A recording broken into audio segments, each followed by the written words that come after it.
Einen wunderschönen guten Abend zu unserem Hardcore-Projekt Your Das mit den 11 Aufgaben. Ihr erinnert euch? Hoffe doch. Ja, gestern ging es ein bisschen turbulent zu. Aber ist alles wieder gut und. Ich kann heute wieder streamen, ganz normal. Und ich freue mich. Und ja, ich bin sehr gespannt. Sehr gespannt. Ähm, ja, es so werden wird. Also wie lange wir heute überleben. Also ich werde als erstes mal ein bisschen angeln. Hm, ein bisschen Fischi machen, während meine Steine dann noch durchbrennen. Weil ich brauche ja ein bisschen Zeugs noch für mein Häuschen. Und ja, und dann schauen wir mal, was wir heute alles so machen können. Ich glaube, ich hatte. Nein, ich hatte, glaube ich. Nein, ich hatte noch keinen Bogen.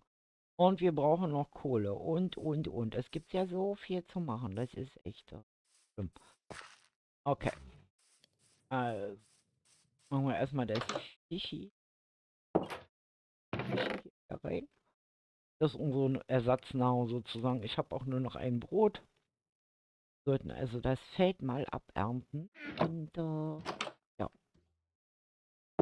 einfach mal noch so ein bisschen gucken, wie weit wir waren. Hallo, Herr Golem, ich bin wieder da. So, okay, wir hatten ja die untere Etage schon fertig. Jetzt muss ich mal gucken, was gibt es denn hier schon zu essen. Kartoffeln haben. Das ist schon sehr gut. Ein paar Kartoffeln.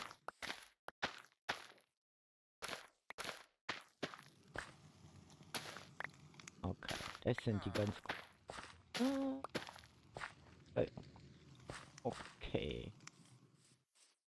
Ein paar Kartoffeln. Dann können wir die Kartoffeln nämlich schon mal. Wollt ihr schon mal probieren?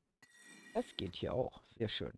Okay, also, was wir auf jeden Fall brauchen, ist Glas, damit wir schon mal die Fenster einsetzen können oder ein paar Zäune. Aber ich denke mal, ich werde unten wieder Zäune rein. Und hallo Ria. Stine weiß ich nicht, ob die heute Abend streamt. Das kann sein, dass sie heute da ist. Es kann aber auch sein, dass sie heute was anderes macht. Weiß ich gar nicht. Ich habe ja auch erstmal genug hier mit meinem Haus zu tun und Stine muss ja auch noch fleißig Dinge tun. So, haben wir hier schon mal Backkartoffeln. Weil mein Ofen ist nämlich gerade besetzt. Und dann haben wir mal Zeit, kurz zu überlegen, was wir hier so Schönes machen wollen. Also auf jeden Fall werde ich mich heute darauf konzentrieren, das Haus zu machen. Dass wir das fertig haben, damit ich meine Sachen, die jetzt da alle gequetscht sind, alle da drin stehen sozusagen. Jo, das ist so der Plan. Also unendliche Wasserquelle haben wir hier schon, ein Minifeld. Das reicht auch erstmal für Eigenbedarf. Und ja, wie gesagt, heute kommt dann die zweite Etage dran. Das ist das Ziel. Und den Boden müssen wir noch verlegen. Und ja, wir haben prächtig zu tun. So, ich würde mal sagen, das reicht schon mal erstmal als Ersatznahrung.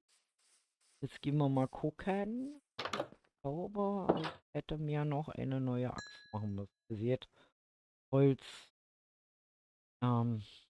ist langsam auch hier ein bisschen mangelbarer. So, die Steine haben wir genug.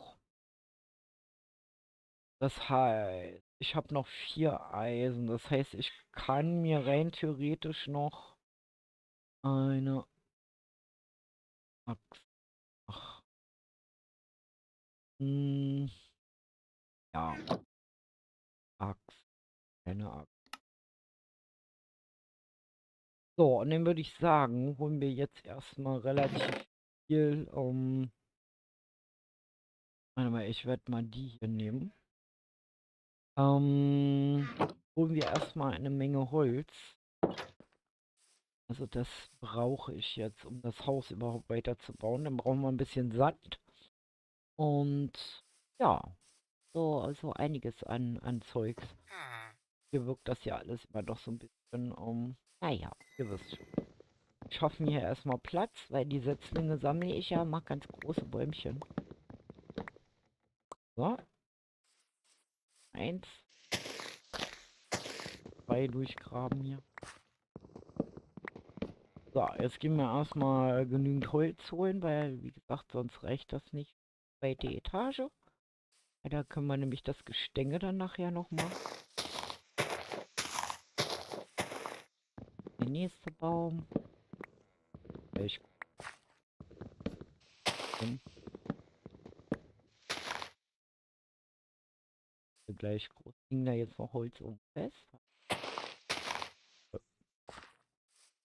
Okay, das heißt, erstmal alle kleinen Bäume hier weg. Ah, da kommen hinterher ganz große hin und wir machen uns das richtig schön hier.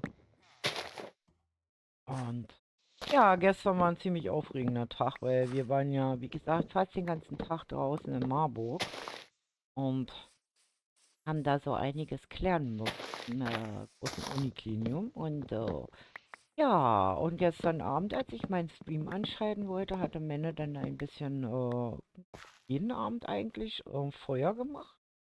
Und ich habe mich gewundert, was ist da so ein komisches Geräusch, was ich die ganze Zeit höre, als wenn so ganz tolles Gebläse an ist. Und dann habe ich mich umgedreht und habe gesehen, wie mein Ofen anfing hier oben zu suppen, ohne dass er an war.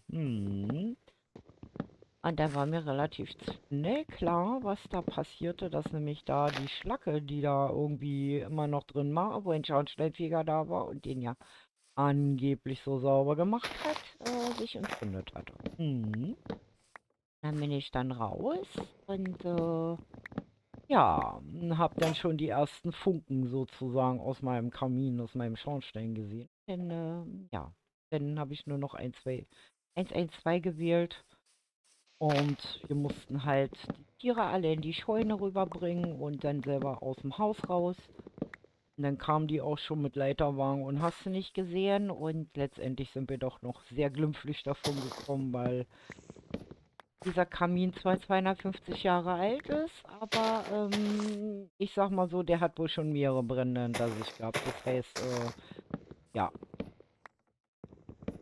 das ging also alles glimpflich ab. Das heißt, sie haben letztendlich den Kamin nochmal gekehrt und ähm, ja, und heute Morgen, wie gesagt, waren dann auch die Glutnester weg und wir müssen jetzt allerdings doch noch ein bisschen warten, was Heizen angeht, dass das auch wirklich richtig aus ist und nicht mehr nachglüht. Und ja, das ist ein bisschen kühl hier oben, aber naja, wir überleben das. Guten Abend, Gucci. Auf jeden Fall war das sehr aufregend. Also Dinge, die der Mensch wirklich nicht braucht, mal ganz ehrlich. Also, das sind so Dinge, auf die kann ich dann echt verzichten. Und ich hatte mich so gefreut, mit euch gestern noch zu streamen, aber ja, ich muss. Und mein OBS macht schon wieder, was es will heute. Und mein OBS macht schon wieder, was es will heute. Dann war der Fehler bei dem Kaminfeger. Ja, weil nämlich die Feuerwehr uns erzählt hat, die kamen, waren nämlich gerade alle draußen, weil nämlich einen Ort weiter auch ein Kamin gebrannt hat. Witzigerweise wurde auch dieser von dem gleichen Schornsteinfeger betreut. Also, die waren schon bestens ausgerüstet und waren eh schon alle, ja, mehr oder weniger um der Ecke. Das heißt, innerhalb von 5 Minuten standen die hier, also mit voller Mannschaft und allem parat. Mit Leiterwagen. Jo, ich sag. Dinge, die der Mensch nicht braucht. Ja, das hätte sehr böse ausgehen können. Also, ich sag mal so, zum Glück ist es zum Anfang des Streams passiert und nicht mitten in der Nacht. Wenn wir geschlafen hätten, das wäre nicht gewesen, glaube ich. Aber somit, wie gesagt, alles gut. So, jetzt brauche ich meine Erde, weil ich muss mir nämlich Tatsache so eine. Warte mal. Nee, ich mache das anders. Ich werde gleich den Boden verlegen. Werde ich gleich den Boden verlegen im Haus. Dann brauchen wir nicht mühsam irgendwelche Treppen machen. So, ich hoffe, dass wir mit 1,5 Stacks mehr oder weniger auskommen. Und werde ich nämlich jetzt schon mal den Zwischenboden verlegen, damit wir oben die andere Etage aufkleistern können.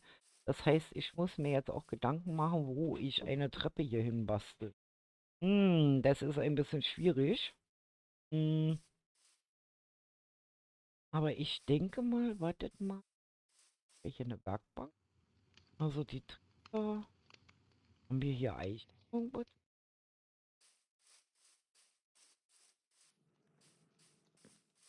Ich hab hier nur Tannen. Das ist jetzt nicht so toll, aber naja. Das werden wir überlegen. Okay, dann machen wir die Treppe auch aus Eich. Die setzt sich ja ab, aus Fichtenholz. Die setzt sich ja ab aus,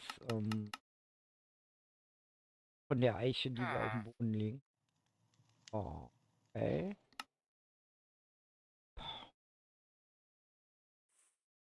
Wir könnten eigentlich schon mal das Bett da hinstellen. Dann wollen wir nicht immer hin und her rennen. So. Okay, dann müssen wir mal gucken, wie wir das jetzt am besten machen. Da eine Treppe nach oben.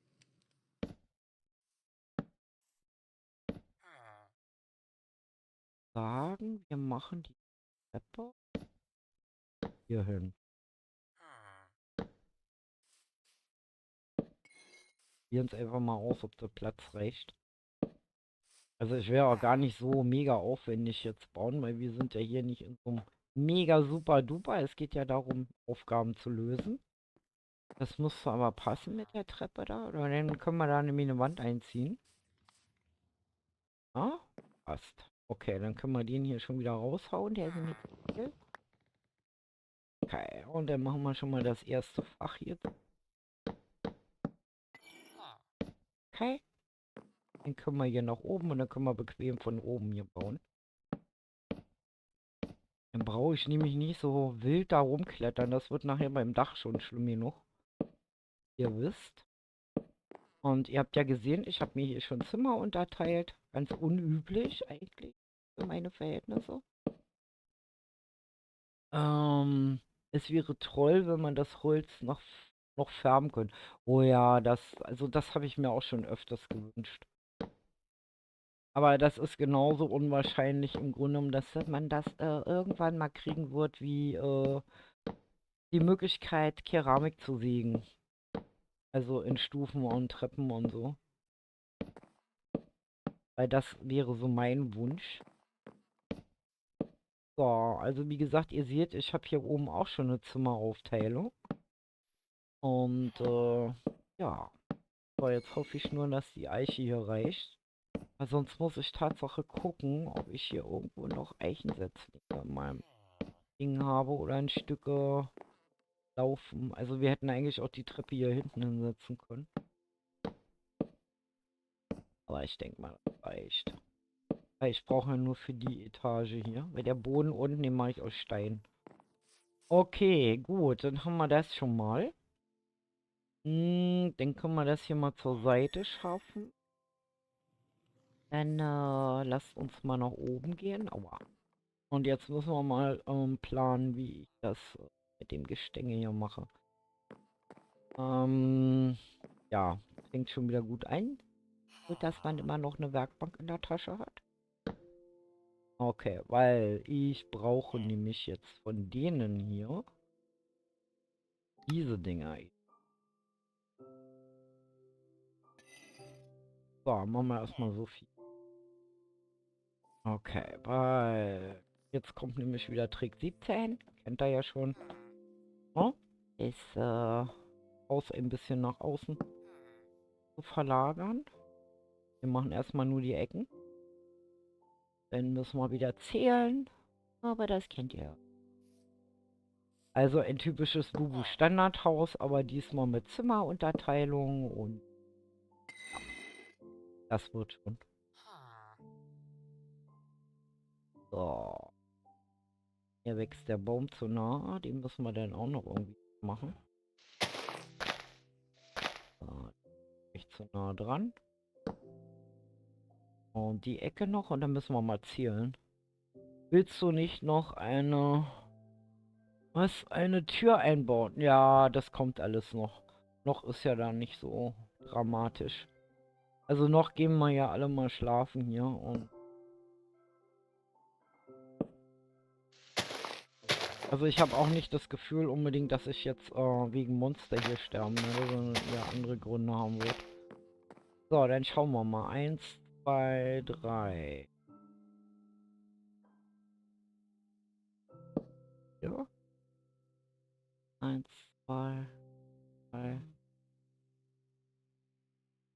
Ich hoffe, dass das passt. 2, 3. Ja, passt. 1, 2. Ja. Okay, dann kann ich die Balken quasi von unten nehmen. Muss sie auch wieder ein Balken sein. Genau. Alles passt. Okay, dann machen wir hier gar nichts hier. Dann hatte ich das schon vorsorglich gemacht. Okay. Gut. Okay, dann haben wir schon mal die Grundstruktur. Und jetzt wird es natürlich wieder lustig, weil Bobo darf jetzt hier wieder so rumspringen. 1, 2, 3, 5. Okay. Hopp. Autsch.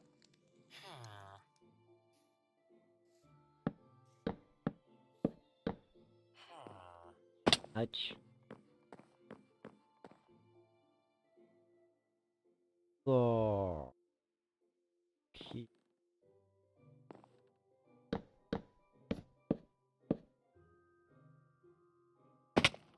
Aber ich sterbe eher beim Hausbau. Ja, fehlen meine Gerüste, aber ich habe hier keinen Bambus.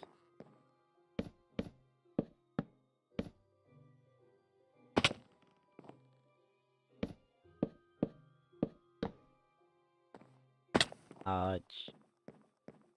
Ah, geht schon wieder gut los. Aber ich habe auch keinen Federfall. Das kommt alles noch. So. Wichtig ist halt nur, dass man immer schön isst. Seine Rüstung kontrolliert, das alles so. Meine Schuhe sind auch noch gut. Reich. So, weiter geht's. Okay.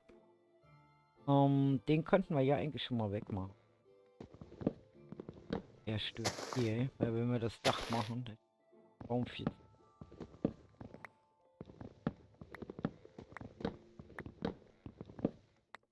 Dann nehmen wir den hier auch gleich weg. Haben wir gleich wieder neues Holz. Und wie gesagt, die sicherste Variante ist immer, wenn man schon keine Gerüstblöcke hat. Ja, aber das ist schwierig. Also ich habe auch noch einen Bambus gefunden und wenn, dann hätte ich sowieso nicht genügend Spinnenweben. So, aber die anderen kann ich nämlich anders bauen. Das ist dann nicht ganz so dramatisch, aber diese Ecken sind halt immer eins.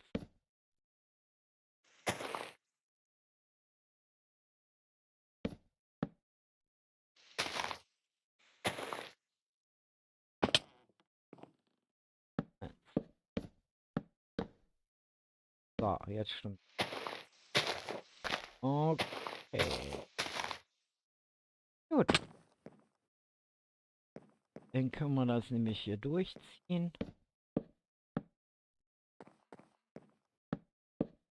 Dann nicht dauernd hoch runter. Wie gesagt, bei Hardcore habe ich mir angewöhnt, da ist das A und O eigentlich das Essen. Ja.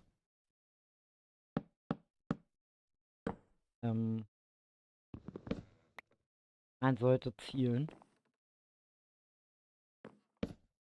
Okay. Da haben wir noch nicht durch.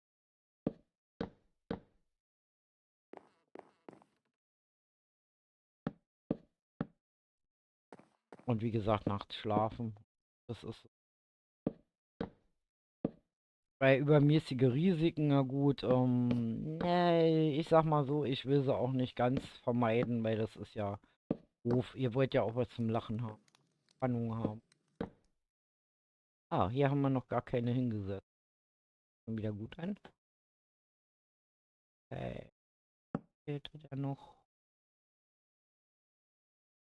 So, ich werde also nur aus Stein und Holz diesmal bauen. Und wie ihr gerade sehen könnt, habe ich eh nicht genug. Gleich nochmal gehen. Okay, ab ins Bettchen. Hopp. Genau, ich sterbe in Hardcore sowieso nur bei Giftspinnen.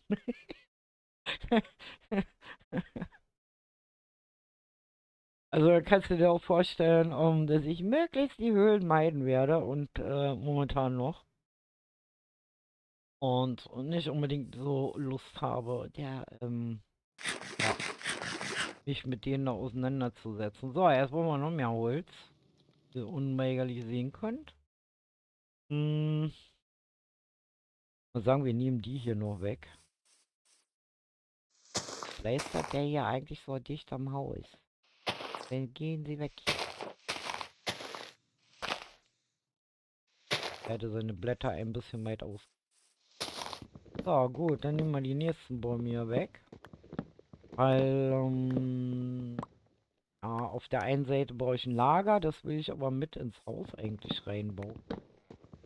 Und möchte hier eigentlich so eine, ja, ich sag mal so, eine schöne Umgebungshüchschen und die Villager machen. Weil wirklich zum Looten gab es hier nichts. Also es war nicht besonders viel. So, auch noch weg. Ab. Weil wir werden nachher noch viel mehr Holz brauchen.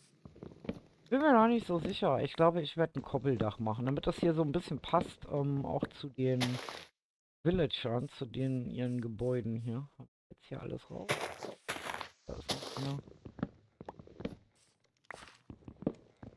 Ja, lasst euch einfach überraschen, was ich hier so baue. Auf jeden Fall wird es ein bisschen größer wieder.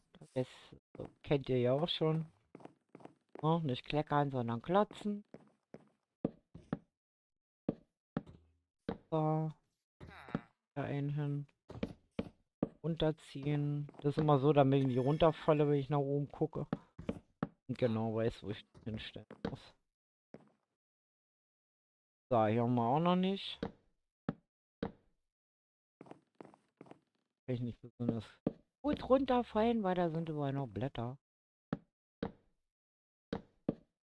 Ja, hopp.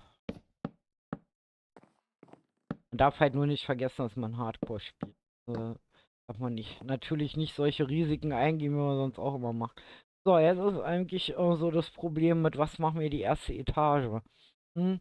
Ich würde sagen, da wir uns ja die Zeit nehmen zu bauen, ich habe ja vor, doch ein bisschen länger hier zu bleiben, würde ich vorschlagen, warte mal, ich nehme mal meine Werkbank wieder mit, dass wir erstmal hier die untere Etage machen. Das heißt, Bettchen hier erstmal wieder raus. Bin ich am Überlegen, wie den Boden mal wollte ich in Stein machen. In Stein, weil wir haben, das ist der Rest Eiche, den ich nur hab. Und dann eben noch alles Mögliche einsetzen. Klar könnte ich jetzt so kleine unsinnige Dinge hier wegmachen, will ich aber nicht, weil ich möchte hier was Großes, Ganzes draus basteln. Und dann macht das nicht so Sinn, ne? Weil ich könnte mich ja auch hier einfach an den Häusern hier bedienen. Ne? Aber das ist ja nicht der Sinn. Wir wollen es ja nicht einfach machen, wenn, dann machen wir es richtig. Und so, dann schauen wir mal. Was habe ich noch an Essen da? Obwohl, wartet mal, das Fleisch reicht auch. Wir nehmen mal das Fleisch hier noch mit. Aber wir müssen jetzt ein bisschen Zeug zusammen. Reicht das, was ich vorhabe? Ähm, haben wir schon genug Zeug? Normaler Stein, Pflaster. Ich werde mal beigehen. Ich habe jetzt keine Steinsäge. Nein. Hier sehe ich gut. Oh, und da habe ich auch schon überlegt, die werde ich alle splitten, weil dann haben wir mehr zum Bauen. So, den können wir eigentlich dann wieder reinlegen. Den brauche ich jetzt nicht. Und dann habe ich eine Schaufel. Ja, müsste eigentlich ausreichen. Und dann machen wir mal schnell noch den Boden, ne? Und dann machen wir uns auf die Suche nach Sand und Kies und werden uns Beton machen und natürlich ein bisschen Farbe. So, das heißt, ich werde jetzt hier erstmal den ganzen Boden aushebeln. Das können wir dann später immer noch mal ändern, aber ich dachte jetzt will ich erstmal. Huch! Ja, das fängt ja gut an. Okay, hier ist also eine Art von Höhle. Das ist nicht gut. Wir wollen hier nicht. Das war das Creeper-Loch. Genau, das hätte der Creeper hier. Um, so, müssen wir mal gucken. Wie machen wir das jetzt? Komm ich rum. Okay, wir müssen uns mal kurz die Erde von dem anderen. Obwohl, warte mal, wenn ich die Erde ja hier wegmache, dann habe ich ja Erde. Aber das Loch ja gleich zu. Jetzt geht's voran und weg. Okay. Aber das ist nämlich, wenn ich da alles wieder zumache. Beleuchtet haben wir es ja hier drin. Das heißt, ich brauche unbedingt also auch Kohle. So, okay, dann haben wir das hier nämlich schon mal zu. Ich brauche gleich wieder eine neue Schaufel. Sehr toll.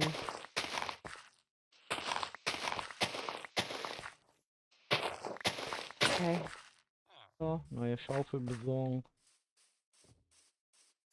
Mann, Mann, Mann.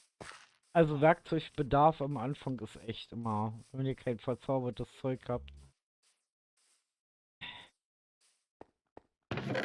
Okay, schauen wir doch mal. Nummer 3 Dinger. Den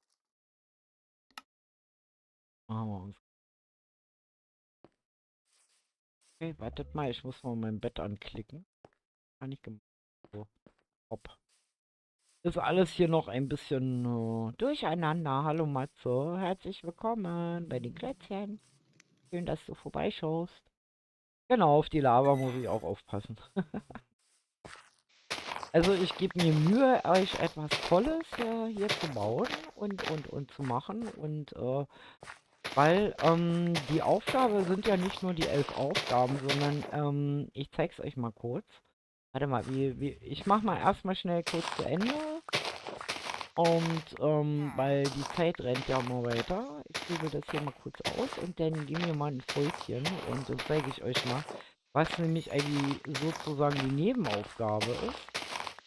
Das habe ich nämlich bei, ah, ich weiß gar nicht mehr, bei Chaos habe ich das gesehen. Da gibt es nämlich noch eine ganze Menge mehr Aufgaben, also nicht nur die 11, die wir erfüllen müssen, sondern Tatsache auch den ganzen anderen Gedöns und Gerapster. Das gucken wir mal. Hallo Meli. Heißt du eigentlich Melli oder Meli? Also wie das Mehl ohne Haar. Wie spricht man das aus? So, okay, wir machen das mal so. Wartet mal, ich muss mal da rein. Und dann müssen wir da rein. Und dann schaut mal. Ne? Also, ne? Einmal Nether. Ganze Zeug hier. Dann haben wir hier Farming.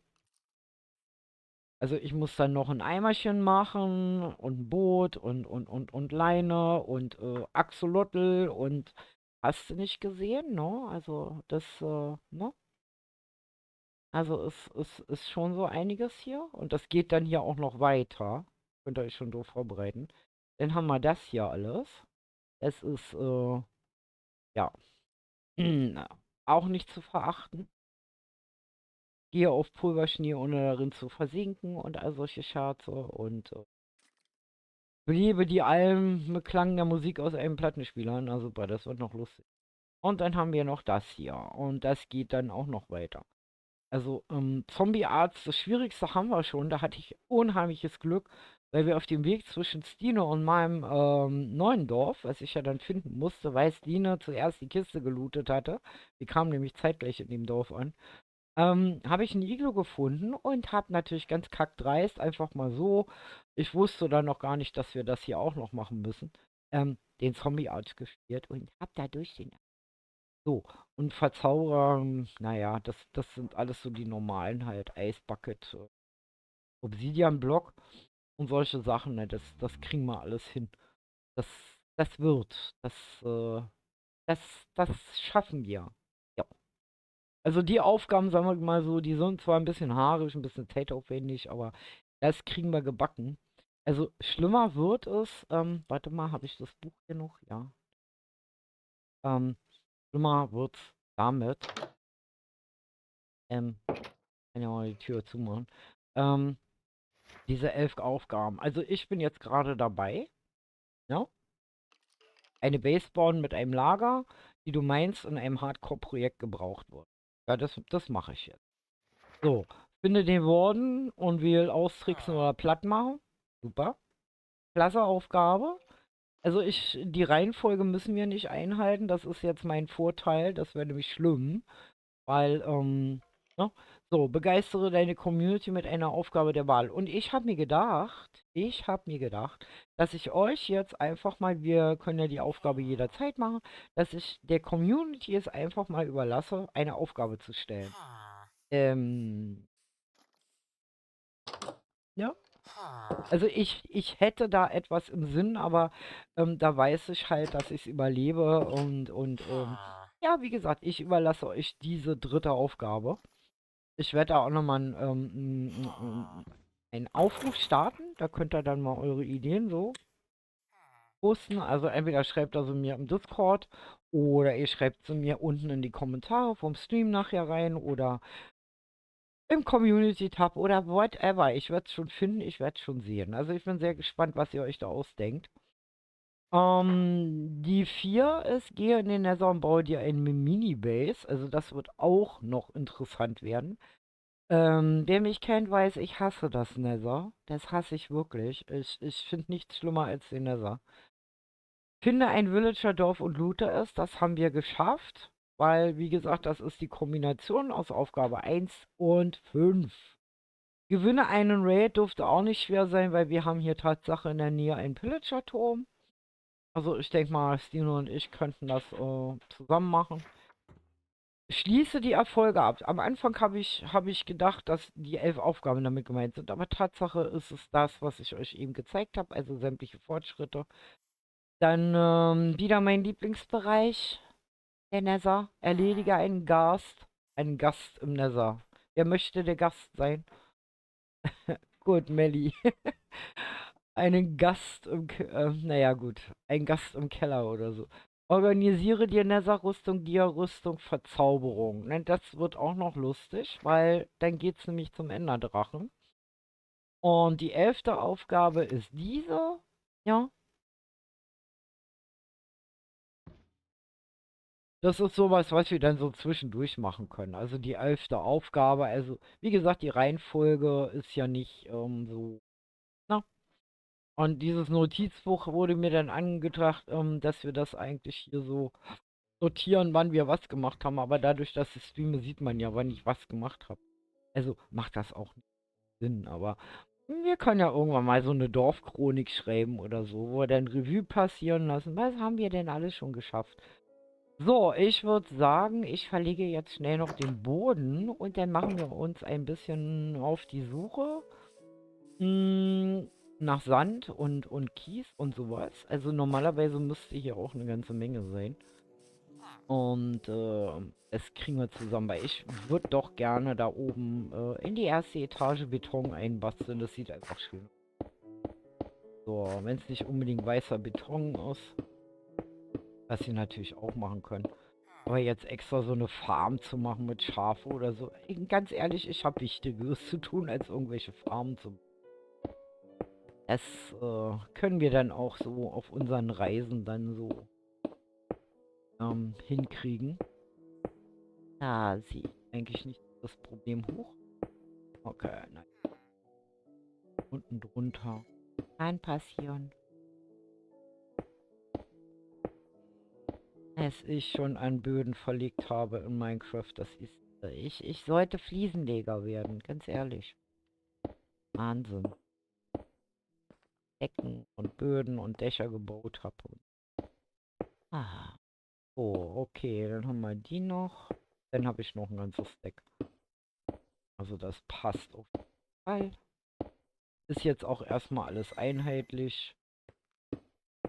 Das ist ja nicht übertreiben. Wir können es hinterher immer noch verschönern. So. Okay,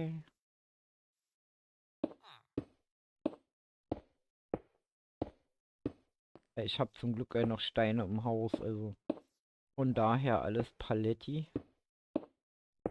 Das passt. Sollte das jetzt hier nicht reichen, habe ich noch was ersatzmäßig. Halt, warum liegst du jetzt hier oben drauf? Irgendwas drunter? Nö. Nicht. Hm. Okay. Gut. Haben wir unseren Boden auch schon verlegt. Yay. Okay. Also wie gesagt, Fenster und so lasse ich jetzt noch. Das macht jetzt noch nicht wirklich Sinn. Ich muss mir jetzt ein Bötchen basteln. Und ja. Und dann gehen wir auf Abenteuerreise. So, dann werde ich mal Folgendes machen. Ich werde mir jetzt hier noch...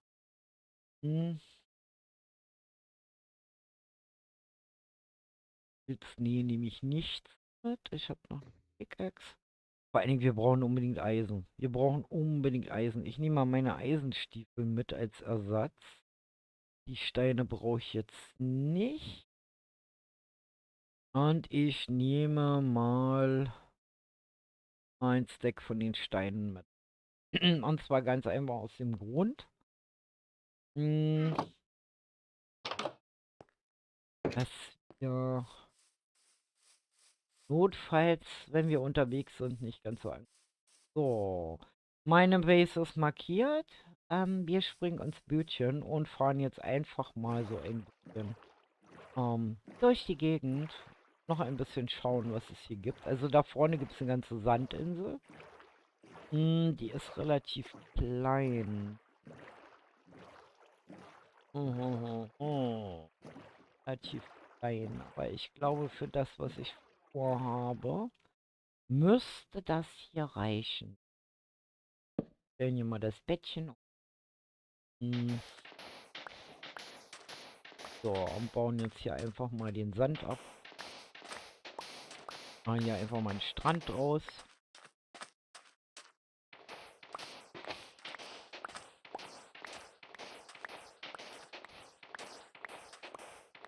Ich brauche ganz viel Sand und ganz viel Kies. Also Kies haben wir ja eine ganze Menge da noch auf unserer Plattform. Aber wie gesagt, kein Sand. Mal den hier mit. Also wenn, dann machen wir uns ein schönes Haus. Nicht so ein Schrott. So, ich hab's geahnt. Hopp. Schaufel Nummer 2.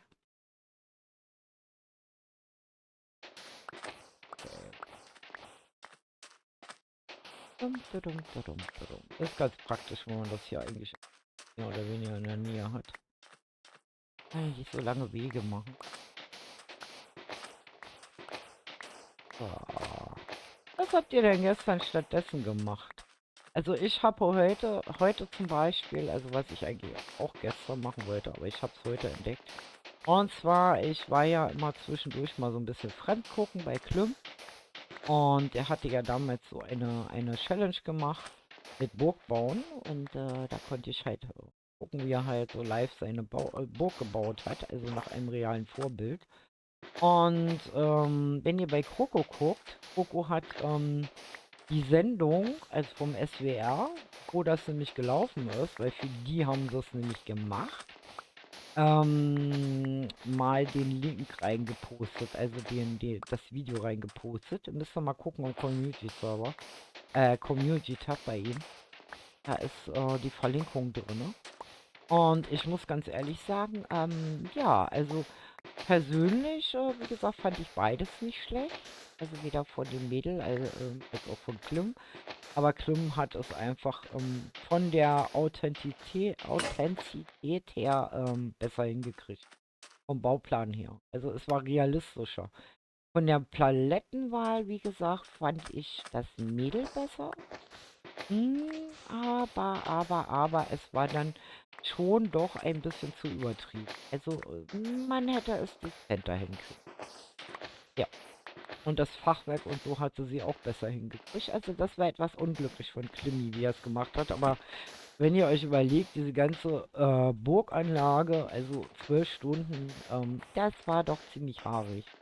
Und vor allen Dingen nebenher dann auch noch im Chat und Stream betreuen und die konnten sich das zwar immer einteilen, das heißt, es wurde halt nur gezielt, wenn tatsächlich dran gebaut worden ist und ja, aber wie gesagt, ich fand das Projekt richtig cool. Also mir hat das richtig gut gefallen. Ich fand das richtig super. Vor allen Dingen auch zuzugucken, wie er da angeht. Also, wie gesagt, das ist ja ein World Edit Projekt. Ja, also die haben da mit World Edit und kreativ gebaut. Also Weise. Oder im Hardcore, so wie wir hier. Aber ich fand das richtig cool, weil Klim ist ja, sagen wir mal, so einer von denen, so eins meiner Vorbilder. Ist übrigens ein ganz, ganz lieber Kerl. Und ja, ich fand das toll. Ja. Und vielleicht habt ihr das ja auch schon entdeckt, die Sendung da vom. Ich habe da sie ja auch direkt in dem Kanal geguckt, ich weiß es. Auf jeden Fall, wie gesagt, hat euch Kroko mal das Video verlinkt und es lohnt sich anzugucken und auch euch eure Meinung zu sagen, was ihr davon haltet. Ja, weil vielleicht machen die dann Tatsache wirklich nochmal solche Projekte, dass sie immer wieder mal so ein paar Minecrafter einladen und so da bauen lassen. Ich fand das auf jeden Fall sehr genial.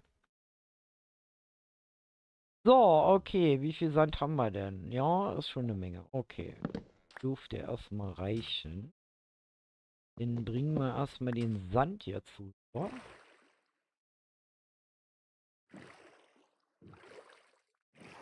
Was ich mich gerade frage, dieser Fortschritt mit dem Boot.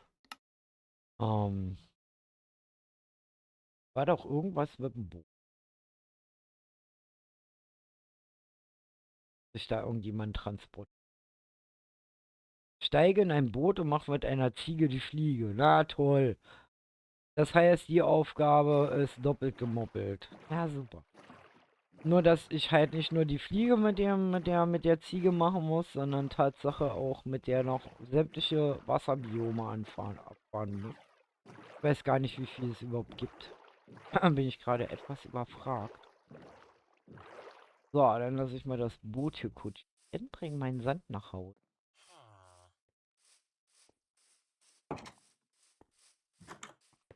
Tiert eine mal.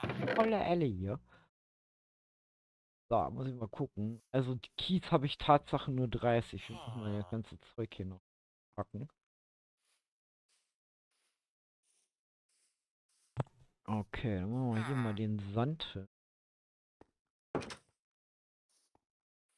Weil ich muss nämlich den Farbstoff gleich dazu einfügen.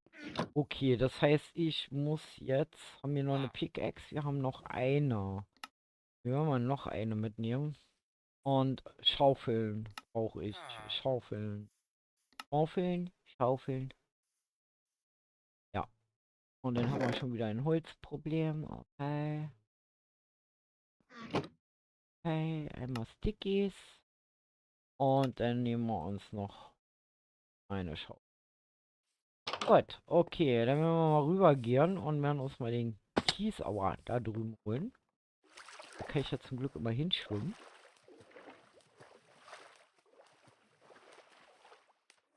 Bett und alles habe ich ja mit. Das ist ja alles verwacht.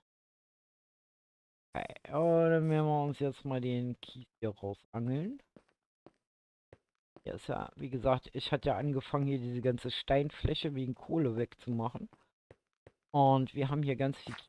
Seht ihr das? Ganz, ganz viel Kies. Ich werde jetzt Schicht für Schicht quasi jetzt die Kies wegnehmen. Und ja. Dann müssen wir uns Gedanken machen, welche Farbe, weil grün geht leider nicht. Ich habe keinen Kaktus in der Nähe. Aber ich denke mal, wir werden da schon eine passende Farbe nehmen für das Haus. Maiglöckchen weiß ich gar nicht. Maiglöckchen. Wir suchen einfach gleich mal den Wald ab, wenn wir es hier sehen. Ich denke mal, es wird rot rauskommen oder so. Mal schauen. Was wir da haben. Ey. Ich will jetzt auch nicht wegen Farbe einfach eine Weltreise machen. Das macht ja auch nicht. Ah, ich bin gespannt, was wir hier noch alles so entdecken unter den ganzen Felsen und Kies.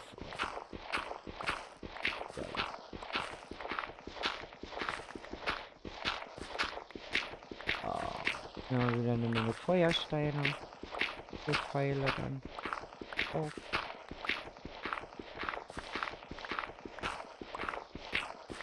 Auf jeden Fall brauche ich auch noch ein paar Spinnen. Weil ich möchte mir auf jeden Fall noch einen Bogen machen, weil so eine Fernkampfwaffe, die sollte man hier wirklich haben. Ja.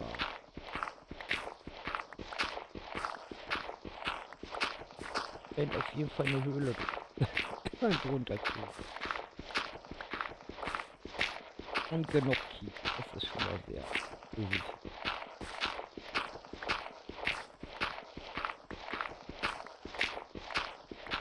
Ah, viel.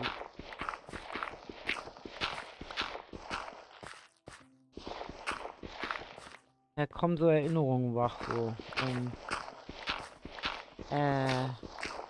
Wenn ich hier so Schicht für Schicht abbaue. Da muss ich gerade so an meine Burg denken. Das wäre übrigens auch eine tolle Idee.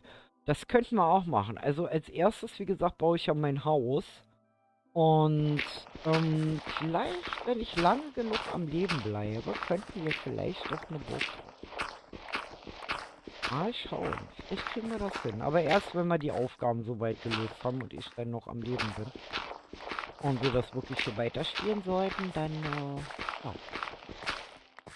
Jetzt konzentrieren wir uns erstmal auf die Aufgaben, die wir hier alle zu machen haben. Und dann schauen wir mal. Aber das wäre so ein Zusatzleckerli, was ich dann anbiete. Weil ich weiß, dass ganz viele die Burg nämlich unheimlich gut fanden, die ich gebaut habe. Mal schauen. Und auf dem Community-Server, wie gesagt, habe ich mir überlegt, weil ich etwas Tatsache in Steampunk bauen. Ein bisschen unüblich. Ich habe gesehen, also ich habe hier jetzt eine neue Videoreihe entdeckt, und zwar die Christa, die bei uns ja auch auf dem Server ist. Die macht Videos und ich kann nur sagen, schaut sie euch an. Also sie ist auch in YouTube unter Christa. Ich werde euch jetzt die Tage mal Christas Kanal verlinken. Und das würde ganz toll sein, wenn ihr die Christa da so ein bisschen unterstützt mit Abo und Like, wisst ihr ja. Und ich habe das Gefühl, dass die Christa etwas sehr Geniales am Bauen ist. Und das, wie gesagt, im Survival und in der Luft und mehr sage ich nicht. Es ist auf jeden Fall ein Megaprojekt angekündigt und ja, ich kann es euch nur empfehlen, dass ihr euch das mal anschaut. Also ich war jetzt schon begeistert und vor allen Dingen auch so ihre Videos ankommen. Also es ist wirklich ein Video, wo man Lust hat, bis zum Schluss zu gucken. So. Immer wieder neue kleine Content Maker zu entdecken, finde ich unheimlich spannend. So, okay, dann haben wir schon mal die Schicht da. Okay, das dürfte reichen. Jetzt müssten wir mal gucken, was für Farben. Lass uns mal hier hinter gehen. Mal gucken, ob wir irgendwas entdecken an Blümchen. Bisschen schwierig hier. Hier gibt es auf jeden Fall schon mal Kohle. Das ist schon gut. Kohle. Nehme ich langsam aus. Ah, nicht viel, aber immerhin. So, schauen wir mal hinten im Wald lang. Hier ist auch noch Kohle. Schön. Kohle, Kohle, Kohle. Kohle, Kohle. Mal so kleine Kohlestückchen einzusammeln zwischen. Gut. Da war, glaube ich, diese Riesenhöhle hier hinter. Wenn ich mich. Ja, hier ist der Eingang. Okay. Weil da möchte ich jetzt eigentlich noch nicht rein. Sind übrigens mehrere Höhen, weil dafür haben wir nicht genügend Fackeln. Da ist auch noch Kohle. Kann ich auch noch mitnehmen? Hm? Okay. Ich bin auch gespannt, wie viel Level wir hier schaffen. So, also im Schnee werden wir wahrscheinlich keine Blümchen finden. Das heißt, wir werden mal in die andere Richtung laufen, wo nicht der so viel Schnee rumliegt. So, das hat sich doch mal gelohnt hier. Kohle, Kohle. Yay. Ich muss ja schließlich irgendwas dann auch noch hinterher ins Lager legen. Oh, klingt komisch, wenn man so ein leeres Lager hat dann. Okay, gut, dann lasst uns mal dahin gehen, wo nicht so viel Schnee mehr liegt. Okay, hier ist auch noch Kohle. Mann, das lohnt sich ja hier. Ich bin ja richtig gut. Hallo Jan, herzlich willkommen und einen wunderschönen guten Abend wünsche ich dir. Ich bin gerade dabei, jetzt Ressourcen zu beschaffen. Und zwar habe ich mir überlegt, dass ich die erste Etage von meinem Haus mit Beton machen möchte, mit farbigen. Und ja, und jetzt müssen wir überlegen. Also es gibt hier auf jeden Fall gelbe Blumen. Haben wir gelbe Blumen? Wir können ja mal einsammeln. Warte mal, wir sammeln einfach jetzt mal die Blümchen ein. So, gelbes. Und dann schauen wir einfach mal drüben, was wir dann noch haben. An Blumengedöns. Das ist übrigens auch sehr schön, diese Schlucht hier, die werden wir auch noch mal so richtig erkunden dann. So, hier einfach mal gut. Machen wir einen Weg nach oben. Es ist sowieso Nacht. Und dann können wir den Kies hier schon mal abladen. Ich hoffe, ich habe noch Platz. Hm, so, dann machen wir mal die Erde hier hin. So, hier. Warte mal, ich mache mir mal das so, dann habe ich das so einen Überblick.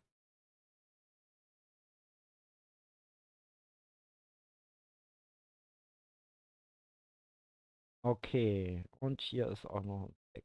Ja, dann haben wir ja so ungefähr das, was wir haben. So, haben wir hier schon Blumen, irgendwelche. Ich packe mir mal die Blumen hier hin, dann haben wir noch diese blöden Feuersteine, da habe ich jetzt 40 Stück von. Ich weiß gar nicht, was ich damit anfangen soll momentan. Also, hat nicht wirklich gerade einen Sinn, aber jetzt sollten wir mal losziehen und eine Blume holen. Obwohl ich mir überlegt habe, Gelb ist gar nicht so schlimm. Ich glaube, Gelb würde ganz gut hier reinpassen in den Ort hier. Ich würde vorschlagen, wir suchen mal gelbe Blümchen.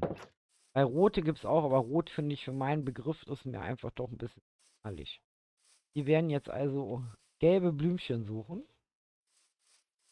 und bei der Gelegenheit uns natürlich hier so ein bisschen schauen, was wir hier so alles haben. Wir haben da hinten noch einen Schneeberg. Okay. Ähm, viele schöne Häuschen und ich bin gespannt, was wir hier so aus dem Ganzen hier so zaubern können. Pilze. Also ich bin ja dafür, dass man irgendwie alles in irgendwelche Blöcke verwandeln sollte. Also Pilze zum Beispiel, ja, in Farbe zum Beispiel verwandeln könnt. Aber das, ja, geht halt nicht. Ich könnte natürlich jetzt auch Knochenmehl nehmen und dann immer herumstreuen und hoffen, dass, wie gesagt, gelbe Blumen rauskommen. Ah, hier sind schon wieder schön. Ja, blöd.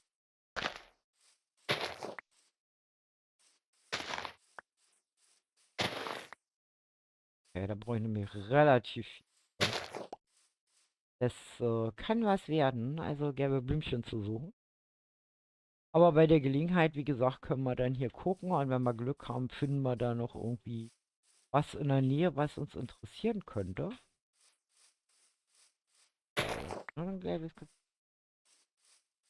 Vielleicht auch was zum Ausbuddeln, ich weiß es nicht. Glück.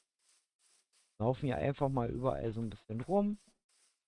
Schauen mal. Hey, da gibt es eine kleine Insel. Das wäre natürlich auch eine hübsche Stelle gewesen, wo wir hätten bauen können. Gefällt mir eigentlich auch gut, aber für den Fuchs ist es eigentlich immer am schönsten, wenn er irgendwo im dichten Wald ist. Da fühlt er sich wohl. Es ist sein Zuhause. So, mein Hund gibt schon wieder komische Geräusche von sich, die mich gerade sehr irritieren. So, das ist auch hübsch. Die Insel finde ich auch sehr hübsch. So, ich muss mal kurz gucken. Wir schnuckeln mal auf der Karte. Haben. Okay. Da wohnen wir. Ja, das ist nicht schlecht, weil hier könnten wir Schafe und so finden. Also somit eigentlich auch, wenn wir Glück haben, Bienchen und hallo schwarzes Schaf, was versteckst du dich? Also Bienchen wären natürlich gut, aber wenn hier keine Blümchen sind, ja man natürlich auch weiß. Wir nehmen es mal mit. Je nachdem, was wir am meisten nachher haben, werden wir es dann machen. Also weiß oder gelb, ganz einfach. So. Momentan haben wir mehr weiß. Und das Problem ist, die kann man halt nicht züchten, die Dinger. Es ist immer ein bisschen...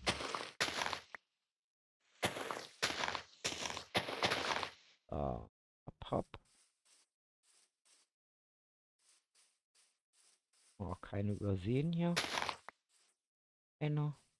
Ja, jetzt haben wir schon 15 von den weißen und ja, laufen wir mal weiter.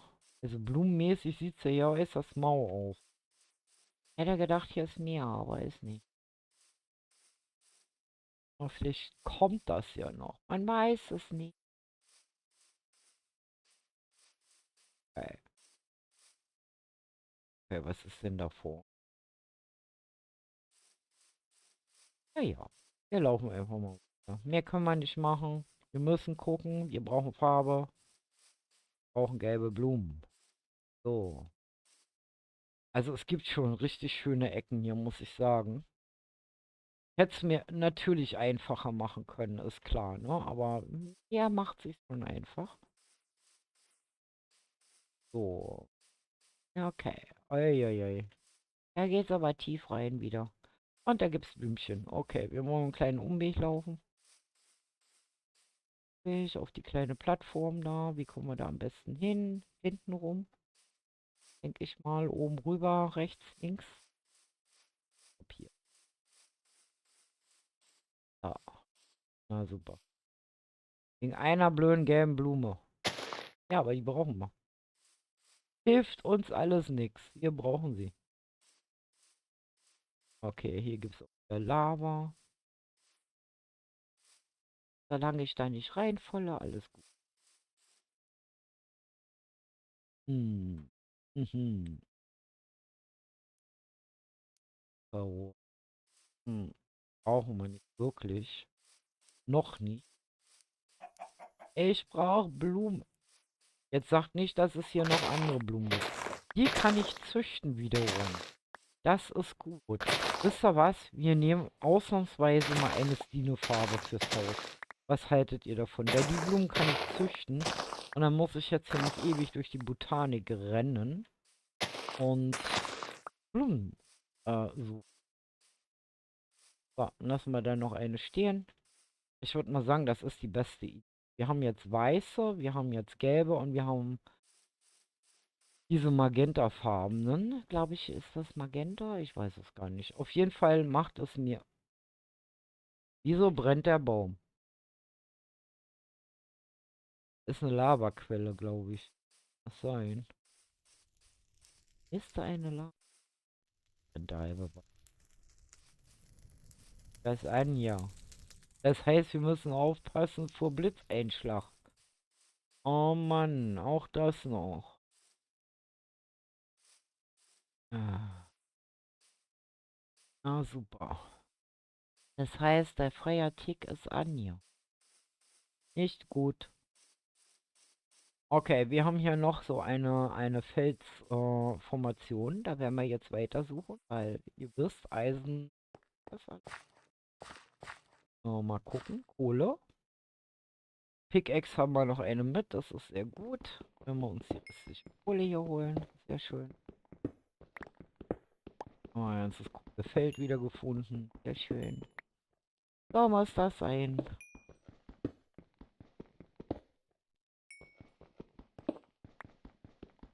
Gleich wieder erschrecken, wenn die blöde Pickaxe kaputt geht. Oh, ich hasse das immer. Kennt ihr das auch? Dass man sich dann immer erschreckt. Es ist schlimm. So, okay, haben wir hier noch irgendwas an Eisen? Was? Nee, nur die komische Andesit ist hier. Kupfer gibt es hier noch. Kupfer könnte ich allerdings auch noch mitnehmen. Man weiß ja nie, ob man nicht doch irgendwie was findet.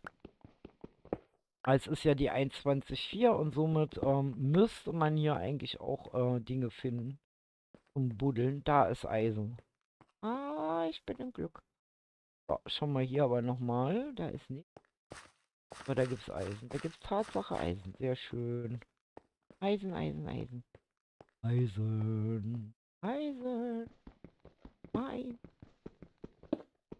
Auch wenn es nur 2 Stück sind, aber ich nehme sie mit. Okay. Okay, dann nehmen wir hier mal wieder ein Stück höher. Ja. Und hier weiter nach. Man weiß ja nie. Warum liegt hier ein Block auf dem Baum? Ha? Wer war hier wieder? War hier wieder so ein komischer Kami, der seine Erdblöcke immer auf irgendwelchen Bäumen und ganz komischen Orten platziert? Weiß nicht. Kann gut sein. So, hier haben wir noch einen Kupfer, nehmen wir auch noch mit. Ab. Also, gesamten Kupfer brauche ich natürlich nicht, weil so viel Pinsel werden wir auch nicht brauchen. Okay, hier runter, damit aber nicht rein. Ulle. Bettchen habe ich übrigens mit, alles kein Problem. Oh. Mal die Uhrzeit ein bisschen im Auge behalten. Nicht, dass wir von der Nacht überrascht werden. Das wäre nicht gut. Aber hier könnte man gleich schlafen in dem Loch. Das passt doch.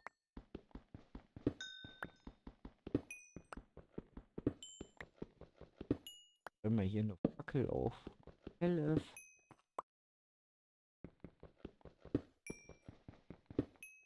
Machen wir uns die Decke noch ein bisschen. Na, das passt nicht. Wenn wir die Decke höher machen, dann stehen wir hier, fallen die nachher noch von oben rein. Das heißt, ich werde jetzt einfach für mein Bettchen einfach mal so das so machen. Hopp. Okay. Gut. Dann warten wir, dass wir ins Bettchen können und dann weiter. Da, da, da, da. Oh, oh. Ich will an mein Bett. 30, 31, 31. Ah, aha. So geht's. Oh je.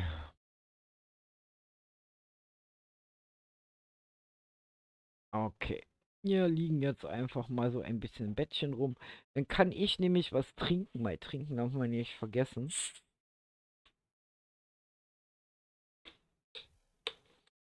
So.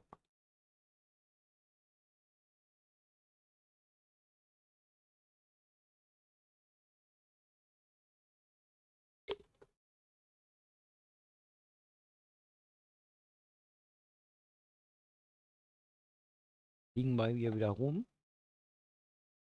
Wir liegen herum.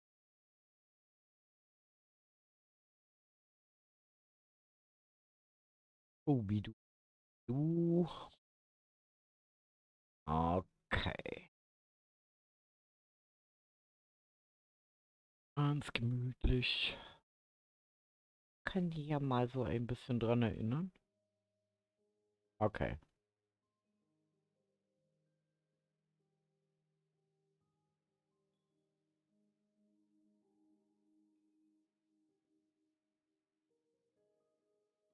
Ach ja, so viel zu tun. Aber wie gesagt, heute besorge ich erstmal so alles, was ich brauche, baue dann mein Häuschen weiter und ganz gemütlich.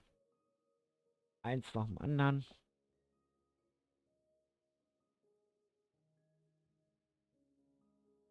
Jubidu. Hallo, Einerfitz. Ja, habe ich gerade gesehen. Hallöchen übrigens. Alles gut. Alles gut.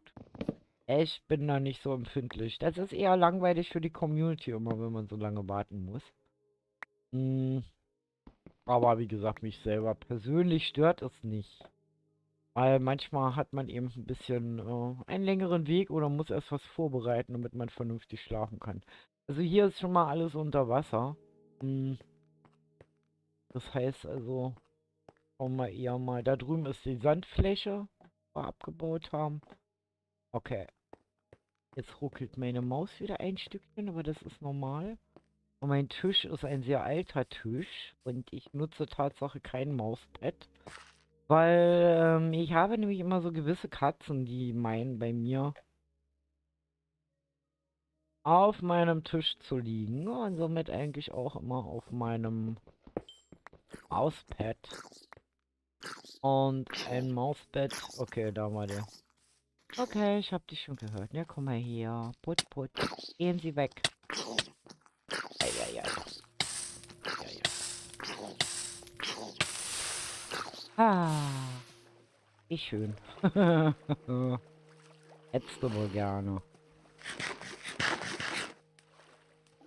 Weil die sind ja garstig, Kinder. Vor allem, wenn ich mir überlege, wie viele Kinder, wie viel von diesen komischen Kindern die anderen schon umgebracht haben. Okay. Habe ich eigentlich mein Boot oder habe ich das irgendwo stehen lassen? Ich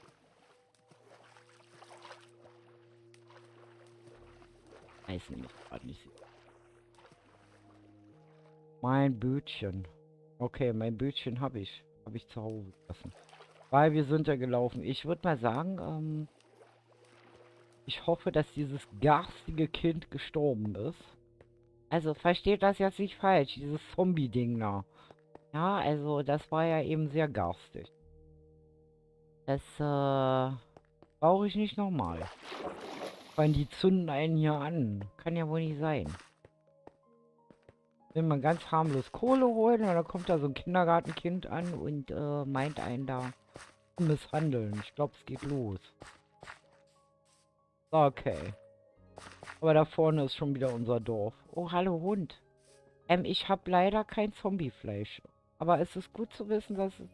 Ja, ist klar. Hättest du wohl gern. Ich sag's ja, ich brauche Pfeil und Bogen. Das ist das oberste Gebot.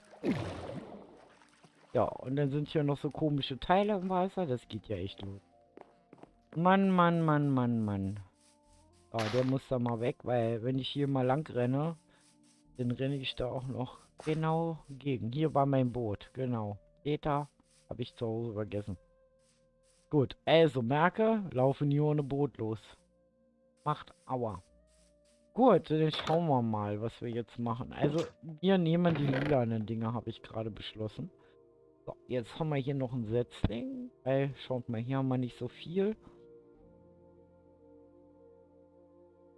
Hm, halt, wir haben noch Süßkern. Kann man da oben noch reinsetzen. Dann haben wir hier noch Eisen, die können wir schon mal schmelzen. Dann haben wir nämlich wieder 4 Stück. Oh. Dann gehen wir die mal anpflanzen und ich habe, glaube ich, hier oben Knochen gehabt. Knochen. Dann könnte man die hier nämlich anpflanzen. Packen wir jetzt mal. Und machen uns mal Knochenmehl. Da haben wir 6 Stück von. Das heißt, wir kriegen noch 6 neue. Hä? Hä? Ja. Gut. Dann machen wir hier mal die schöne Farbe von. Da gibt es immer 2. So. Okay. Yes. Genau, schmeiße ich mal das Kupfer hier hin. Und dann nehmen wir das hier mal raus.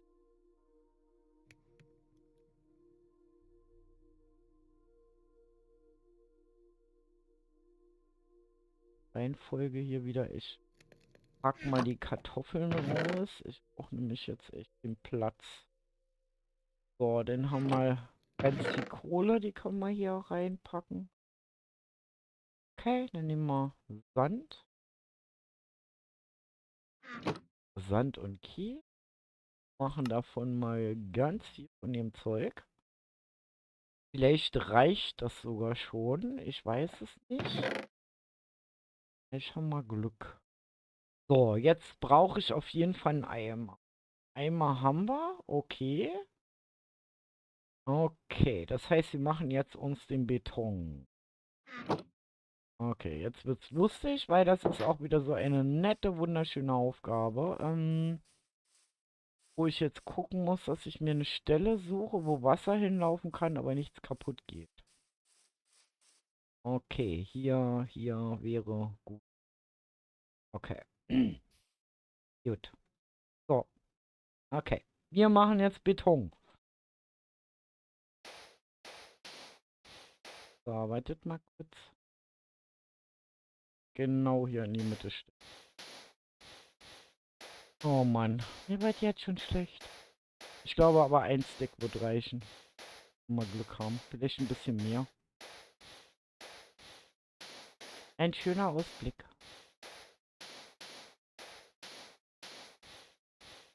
Aber das ist so etwas, wo ich doch einigermaßen Gewohnheit entwickeln konnte durch den Community-Server bei Kroko, weil da habe ich nämlich auch fast ausschließlich mit Trockenbeton, also mit Beton gebaut. So, und dann müsst ihr Folgendes machen. Hüpfen.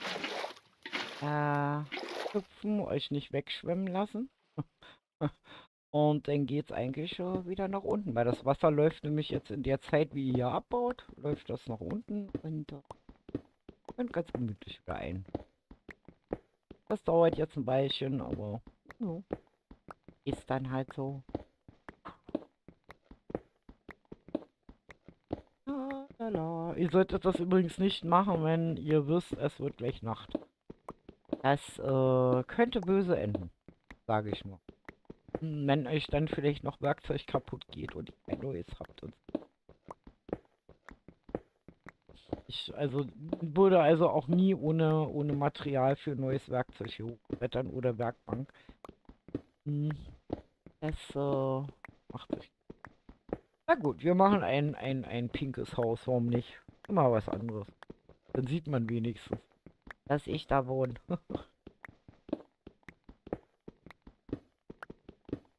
So. Ja. Okay, haben wir genau ein Stack rausgekriegt. Ist doch schon mal das da oben schon mal einpflanzen wieder. Und ja, und dann kümmern wir uns drum, hm, das nächste dann in Angriff zu nehmen. Okay. Machen wir Zweierfenster.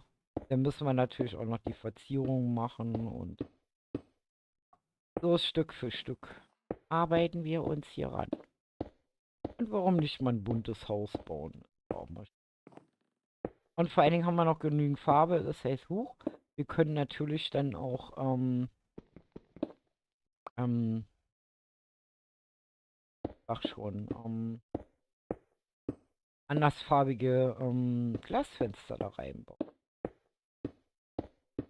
So. Ich glaube nicht, dass das reichen wird. Ich glaube, wir müssen gleich nochmal ein Deck nachmachen. Es dürfte etwas knapp werden. Wetter? Gut. Machen wir den nächsten Stack. Also, das gleiche noch einmal. Aber vorher sollten wir ach, das ist Zeit. So, eine Pickaxe habe ich noch. Sehr schön. Okay, das gleiche nochmal. Okay. Und wieder hoch. Wir nochmal kurz ein bisschen korrigieren.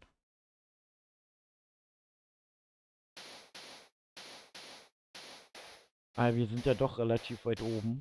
64 Blöcke hoch.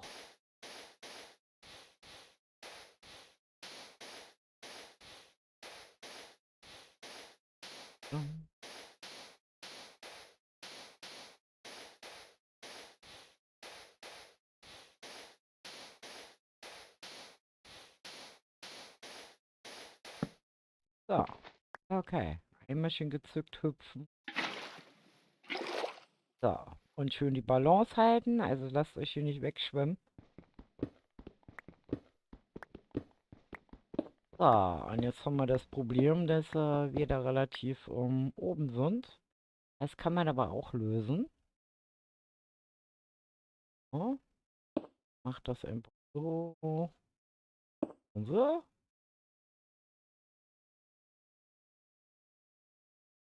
Zack.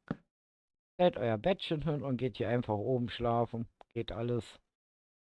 Oh, so wissen Sie, muss ich nur zu helfen wissen hier. Alles gut. Okay.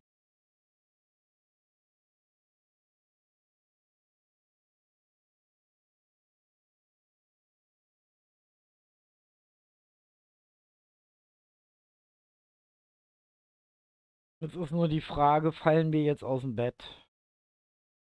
Ich hoffe nicht. Aber ist mir eigentlich noch nicht passiert. Wenn, dann wäre es heute das erste Mal.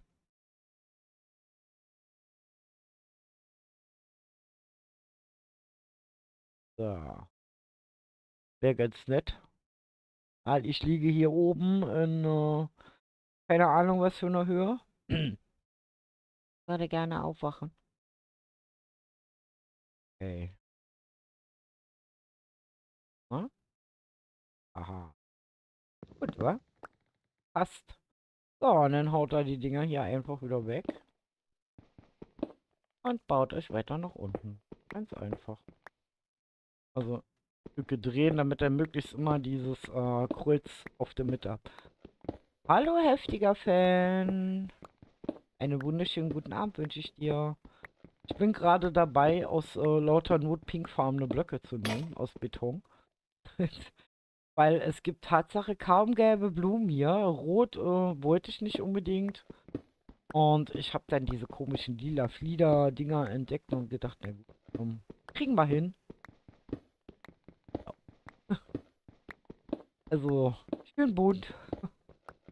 Aber es geht ja darum, dass wir die Aufgaben hier lösen. Und ja, ich sag mir, ein bisschen schön darf es sein, aber wir müssen es ja nicht übertreiben. Und ich baue jetzt heute einfach mal mein Häuschen. Weil das ist ja eine von den Aufgaben, eine Base zu bauen. Das Dorf haben wir ja schon gelootet. Eine Base zu bauen mit einem Lager dran. Und ich bin jetzt gerade dabei, halt mir mein Häuschen zu bauen. Und ja, habe dafür schon einiges hier gebastelt. Und ist das hier auch so. Ich weiß gar nicht mehr, wieso fehlt hier ein Block? Wieso fehlt hier ein Block? Hallo? Das ist dann der Block, der dann oben fehlt. Hallo. So, okay. Gehen wir wieder rein. Also ich habe hier schon den Boden verlegt und Zwischendecker und bin jetzt gerade dabei, hier meine Wände zu setzen. Und ja, mal sehen, ob das dann auch noch Dachfenster kriegt oder so. Also ich denke mal, das sind alles so Spielereien, die wir dann hinterher machen können, wenn wir die gefährlichsten Aufgaben hinter uns haben. Mm. Ah. Und was gibst du für Geräusche von dir? Das war ja gruselig gerade. Oh, jetzt verjagt. Mann, Mann, Mann. So, okay. Ansonsten geht's dir gut, heftiger. Hoffe doch. So, okay, dann haben wir das jetzt. Jetzt müssen wir eigentlich beigehen und die nächste Zwischendecke einziehen. Die kriege ich. Dann müssten wir nach hinten nochmal gehen. Ich hoffe, dass mich nicht nochmal so ein Kindergarten-Zombie angreift. Mich hätte mich beinahe jetzt gerade. Ja. So. Und OBS geht wieder an und aus und aus und an. Ich liebe. Manometer. Also heute ist wirklich wieder so ein Tag. Äh, okay. Gut, dann werden wir schon mal beigehen und Glas brennen. Da werden wir mal einen ganzen Stack machen. Oh, und noch eine Kohle nachlegen. Weil wir brauchen immer 8 Kohle für einen Stack. So, dann haben wir hier schon mal die 3 Eisen wieder. Hm, ich brauche unbedingt Spinnfäden. Ich brauche unbedingt Spinnen. Das ist nervig. Das ist gerade sehr nervig. Allerdings Nacht übernachten draußen. Ja, gut, kann ich machen. Hm, ähm, ja, ich würde sagen, wir werden jetzt erst mal sehen, dass ich die Eichen kriege. Die Eichen waren hier hin. In der Hoffnung, dass diese komische Baby-Zombie nicht nochmal kommt, weil das war heftig gerade. Das war nicht lustig. Ich werde hier also hinten durchgehen, weil da sind nämlich keine. Einfach hier gerade durchlaufen. Muss nur aufpassen, weil da ist nämlich eine Schlucht. Und wenn ich zu lange renne, werde ich hungrig. Das gibt's nicht. Okay. Also hier hinten, hier sind Eichen. Weil ich brauche Eichen im Boden. Wir wollen nicht zu sehr rumfuschen. Okay, da ist wieder das Wölfchen. Können wir uns dann auch anlachen. Und meine Katze rennt hier auch schon durch die Gegend. Sehr schön. Hallo Katze. Fischi gibt's im Haus. Musst du dir leider jetzt momentan selber holen, weil ich Bäume fäll. Okay, auf jeden Fall gibt's hier genug Viehzeug. Das ist schon mal gut. Also ich hätte auch eine Schaffarm machen können, aber das wollte ich jetzt nicht. So, dann werden wir jetzt hier erstmal ein bisschen Holz fällen wieder. Und dann gucken, dass wir uns vielleicht Eichensetzlinge mitnehmen, die wir dann im Dorf anpflanzen können. Das ist natürlich dann etwas sinnvoller. Dann müssen wir hier nicht immer durch die Botanik rennen. Das tun wir nämlich hinterher noch genug, wenn wir an die anderen Aufgaben rangehen müssen. Es wird noch haarig genug werden. Also lasst uns ein wunderschönes Zuhause bauen. Und dann, ja, wie gesagt, muss ich mal gucken, wann Stine und ich zusammen dann gemeinsam da sind.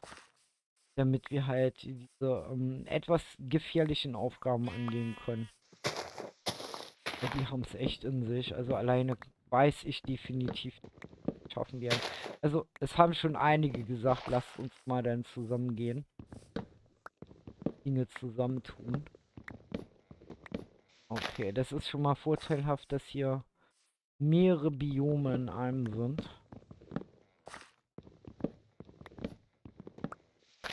So, muss ich mal gucken. 46 habe ich, das müsste reichen. Okay, dann würde ich sagen, gehen wir zurück. Gehen wir zurück ins Dorf und ziehen unsere Decke ein, weil das ist am einfachsten dann das Dach zu bauen. Alles andere wäre zu gefährlich. Hallo Hundi. Ich habe leider immer nur noch ein Zombiefleisch. Das reicht nicht aus, da ist noch ein Hund. Okay. Sind ja einige Hunde hier. Und wir haben hier eine wunderschöne, noch eine Schlucht. Ich bin von Schluchten umgeben hier. Und ein Skyraid. Oh, Mini-Skyraid. Hallo Sky und Nonstop. Schön, dass ihr da seid. Ja, war schon Frühschluss. Aber ich glaube, ihr habt du hattest früh angefangen. Denke ich mir mal. Also ich baue ein Traum in Pink. Hm. Ich sag jetzt mal nichts dazu, aber Farben sind ja ein bisschen rar gewählt. Und das war die einzigste, die man vermehren konnte. Gut, okay, dann werden wir hier mal die Böden machen. Alles wieder so. Plopp. So. Haben wir erstmal genug Böden und Dinge. So, okay, dann werden wir erstmal die Fackeln hier verteilen. Eine Fackel, zwei Fackeln, drei Fackeln, vier, fünf, sechs,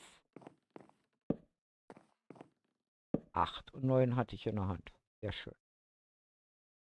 Hallo Christian, auch du, herzlich willkommen. Ich freue mich sehr, dass ihr alle vorbeischaut. Das war doch gerade noch ein bisschen einsam hier. Halt, ich doch schon wieder. Kaum achte ich auf den Chat, baue ich meine Stufen irgendwo hin. So, dann müssen wir nämlich gleich mal gucken. Bei den Dachboden lasse ich relativ einfach, wo ich die Treppe hinsetze. Warte mal, wenn ich die Treppe hier habe. Dann könnte ich die zweite Treppe, habe ich mit? Nö, habe ich.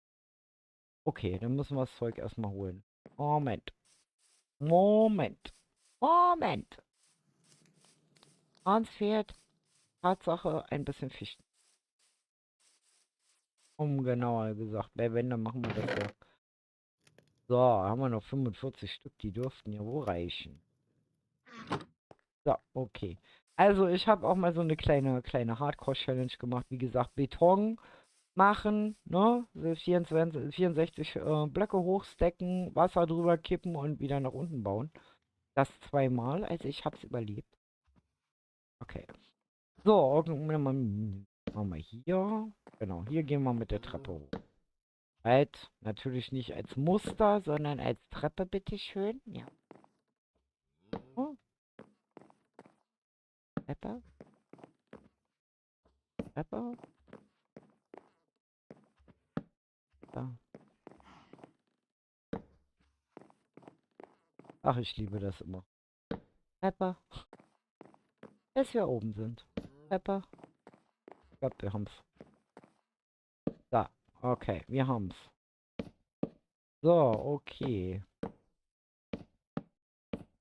Jo, sehr schön.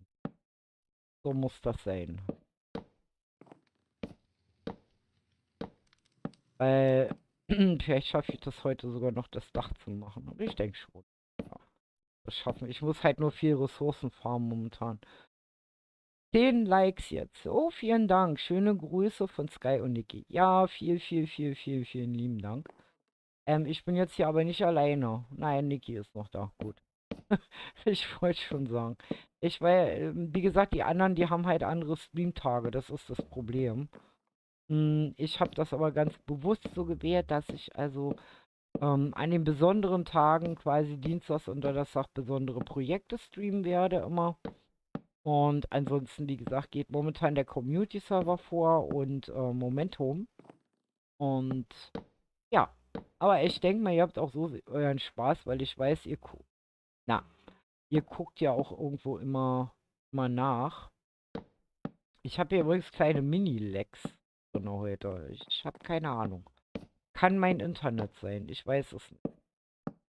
Es ist eigentlich genug weg gewesen von der Hitzequelle gestern. Also normalerweise hätte dem das nicht ausmachen. Naja. So, okay. Mein schönen Traum in Pink hier. Und das Haus hat natürlich dann auch ein Lager drin. Wir machen das ja alles regelkonform.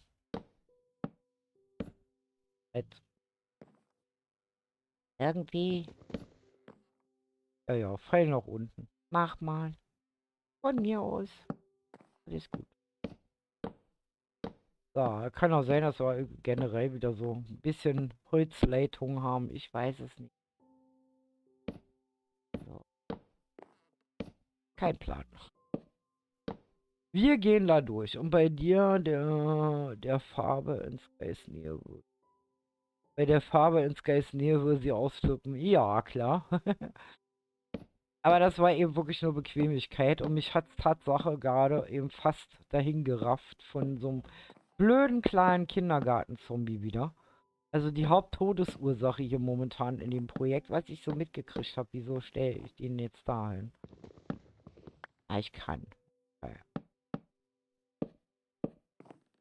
Also das hätte böse ausgehen können, weil der wirklich der Meinung war, nicht anzuzünden. Also nicht nur zu kloppen, sondern noch anzuzünden. Der hatte nur das Pech, dass da Wasser war und es war Tag. Ja, war ich schneller wie er im Wasser. Und er war dann tot. Jo. Aber das hätte echt böse ausgehen können. Deswegen sage ich ja momentan, möchte ich erstmal so hier auch etwas hinterlassen und dann werden wir auf Abenteuer gehen. Also erst das Haus machen, unsere Base hier machen, gemütlich einrichten und dann werden wir anfangen, die ganzen gefährlichen Dinge zu tun. Weil anders macht es jetzt hier wirklich gerade keinen Sinn. Das wäre viel zu gefährlich. Das würde ich nicht lange überleben. So, jetzt haben wir Folgendes vor. Wir gucken jetzt nach dem Glas. Und ich habe ja noch weiße Farbe und ich werde wahrscheinlich weiß da rein. Mal schauen. Ja, ich habe da 50 Sekunden. Okay. Dann nehmen wir mal das Holz, setzen das hier noch rein. Ja. Meine Kisten werden langsam mehr wie voll. Okay. So. Und dann haben wir noch Setzdinger. So, dann überlege ich jetzt mal. Wir haben jetzt unser Glas. Ich glaube, weiß. Weiß ist. Weiß passt. Weiß geht immer. So, weiße Farbe. Und dann machen wir davon mal. Oh, und machen dieses. Und dann mache ich nochmal normales. So, okay. War ein bisschen mehr als wenig. Und dann machen wir, das sind ja Zweierfenster, machen wir das Tatsache so, unten immer einen hellen und oben einen dünn. Jetzt will ich aber überlegen, ob ich hier immer noch Zäune reinsetze. Ich weiß nicht. Ich würde die Fenster dann eher noch verkleiden. Wir machen das jetzt mal so. Ganz einfach. Ganz dezent. So. Das ist glatt. Das, das ist dieses glatt. Glatt. Dass wir hier noch was zerschlagen müssen, weil wir haben keine Behutsamkeit. So, das Weiße. Das. Das ist das.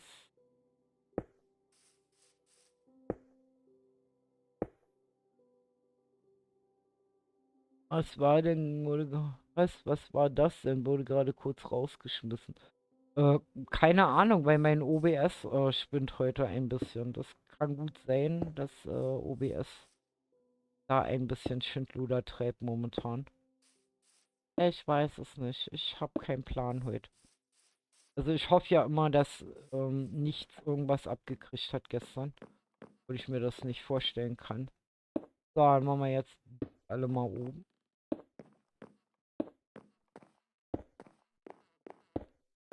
Aber eigentlich dürfte das keine Auswirkung gehabt haben, weil die Kabel da nicht lang laufen. Aber man weiß ja nie. Wir beobachten das jetzt mal. Also auf jeden Fall habe ich dich nicht rausgeworfen. Keine Sorge. Würde ich mir nie anmaßen. Das mache ich nur bei bösen Menschen. So, okay, dann haben wir unsere Fenster hier drin. Da kommen wir später auch Fensterläden und sowas alles. So, dann haben wir jetzt erste und zweite Etage soweit abgeschlossen. Das heißt, wir könnten jetzt eigentlich schon umziehen und ja, ja, ich würde sagen, wir ziehen um, weil ich muss ja da auch noch ähm, Wände und so einbauen. Ich gerade am Überlegen, warte mal, wir sollten uns ein paar Kisten. Fichtenholz haben wir hier genug. Das heißt, ich werde aus dem Fichtenholz jetzt Brunnen machen. Ganz viel. 3. Wow, wie viel. Wahnsinn. Naja, ernst. So, nochmal dasselbe. Ganz viel. Brunnen machen. Nochmal 2. Okay. Okay, okay. Okay. Wir könnten uns auch Fässer machen, aber wie gesagt, jetzt nehmen wir erstmal Truhen und stellen die jetzt mal ins zukünftige Lager auf. Das soll nämlich hier hinten hin. Hätte ich auch Fenster weglassen können, aber egal. Okay, dann machen wir das mal. Ja? Und dann machen wir das mal. Hier kommt Holz. Warte mal, Holz. Stein haben wir immer sehr viel. Dann machen wir hier das Glas rein. Dann machen wir hier.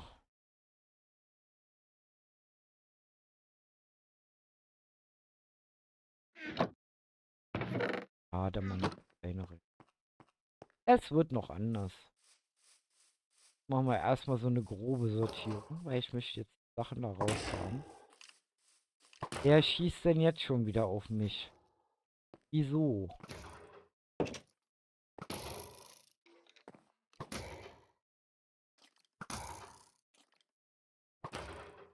Keine Ahnung.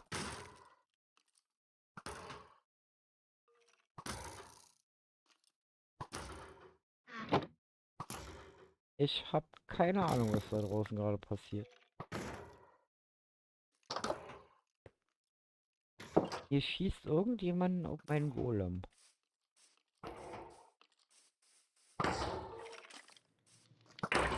Wer haut denn hier meinen Golem? Hallo? Ist da wer? Weil mein Golem bringt sich ja nicht alleine um. Hä? Wie kann mein Golem sterben?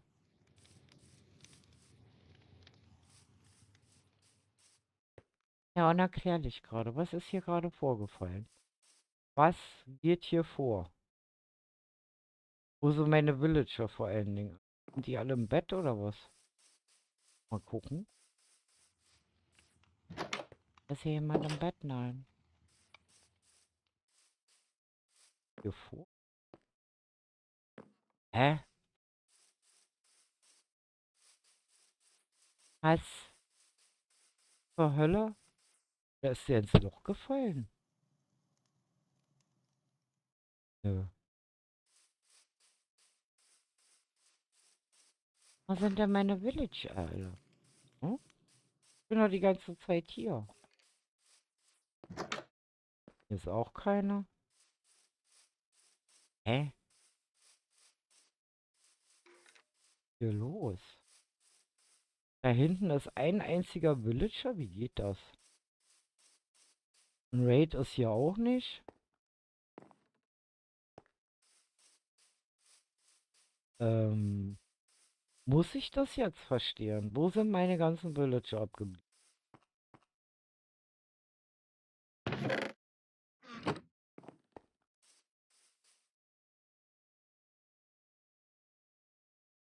Und der ist jetzt auch weg? Der jetzt auch weg? Ja, ist er.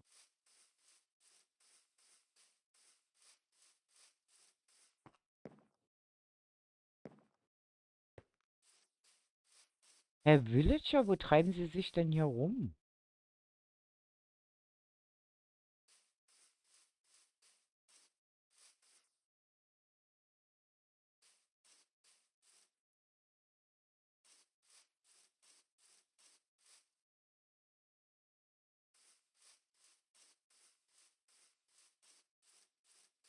Bin ich blind oder was? Bin ich sie? Die sind jetzt hier nicht irgendwie in die Löcher gefallen. Willst mir jetzt nicht erzählen, dass du da unten irgendwo... Oh nö.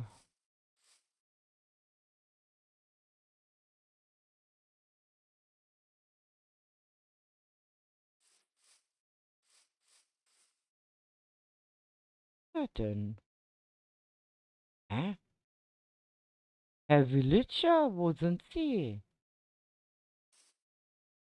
Was ist das? Was geht hier vor?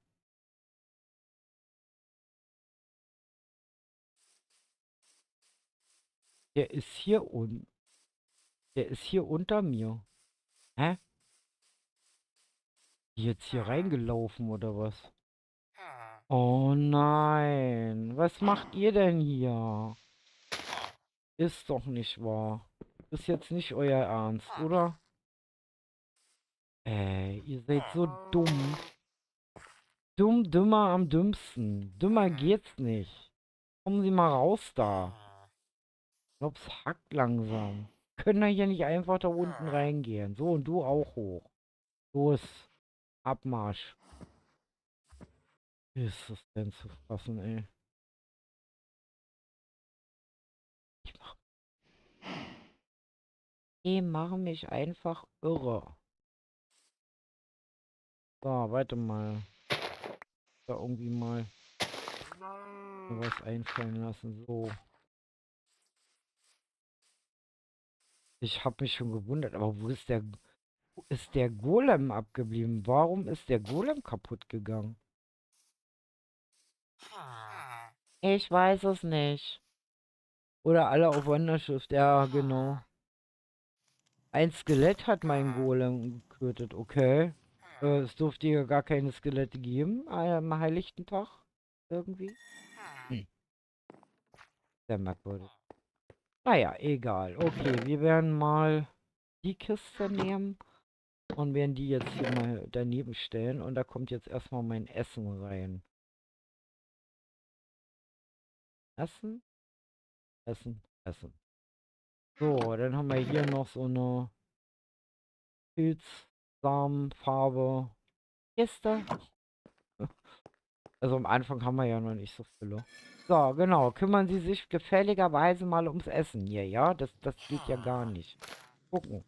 Jetzt muss ich hier schon abernten. Echt. Kann's ja nicht sein. Ha? Ich muss hier ernten. Und du tust hier gar nichts und treibst dich um. Ach, du willst mir Emeralds dafür geben.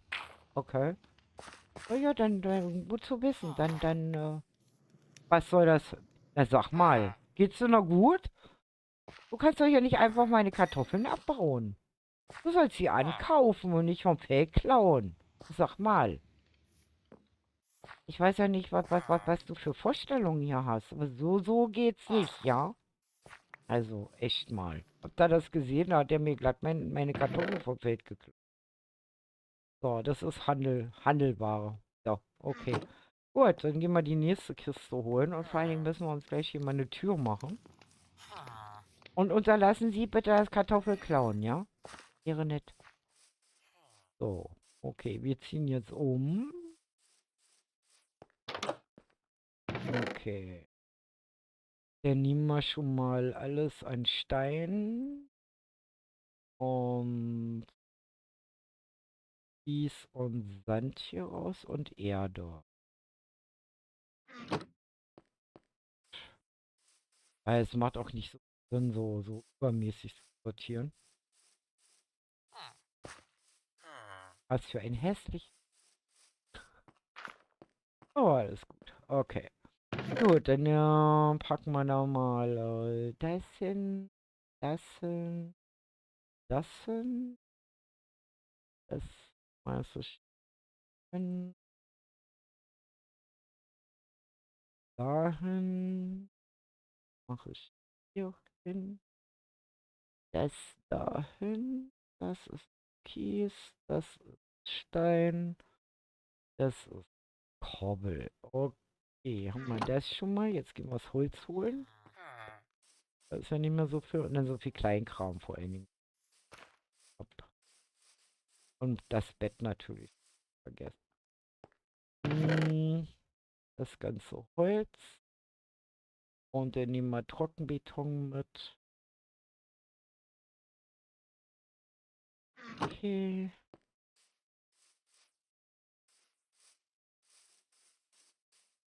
Ja, wie gesagt, das verbrauche ich ja momentan. Also da brauchen wir auch nicht so große Okay, also Holz machen wir hier oben hin. Da haben wir eh nur zwei Varianten. Von daher alles gut. So, meine Kohle packe ich hier mit in die Essenskiste. Dann haben wir noch die bunten Steine. Bunte Steine können wir hier mit reinnehmen. Beton. So, und dann gehen wir noch den Rest holen, weil das ist eine Doppelkiste. Die können wir dann ganz gut wieder verwenden. Recycling ist alles. Und außerdem stehen ja auch noch ein paar Kisten im Ort rum. Falls uns die Truhen nicht reichen. So. Dann können wir das Ding hier nämlich schon mal abbauen. Okay, das holen wir gleich.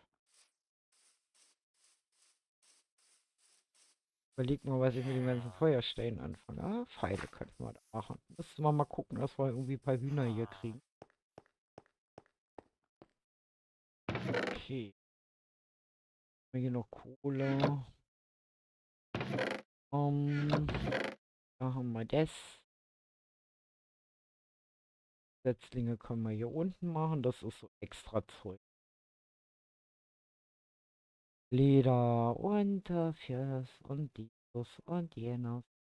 Unsere Kramkiste sozusagen. Immer noch ein bisschen Wolle und dann das. Bisschen Zombiefleisch. Feuersteine. Hier haben wir noch 2 Truhen. Können wir eigentlich hier auch schon irgendwie leisten. So.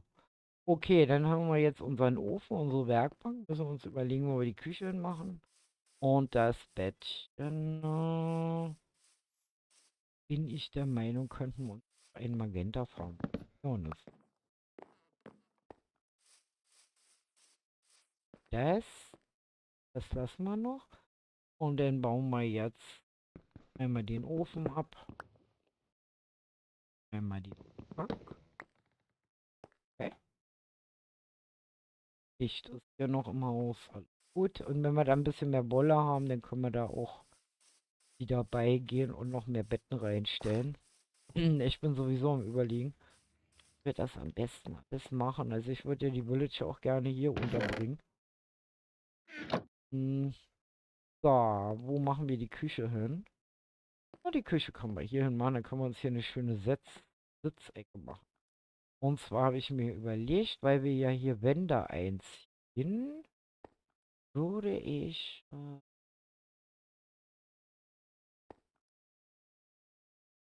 ja, man könnte hier eventuell noch einen Kamin reinbauen. Ich setze den jetzt mal hier so in die Ecke und eine Werkbank. Und mein Bettchen mache ich mir hier so eine kleine Schlaf. Da kommen, wie gesagt, überall Wände rein. Das mache ich dann aus Falltüren.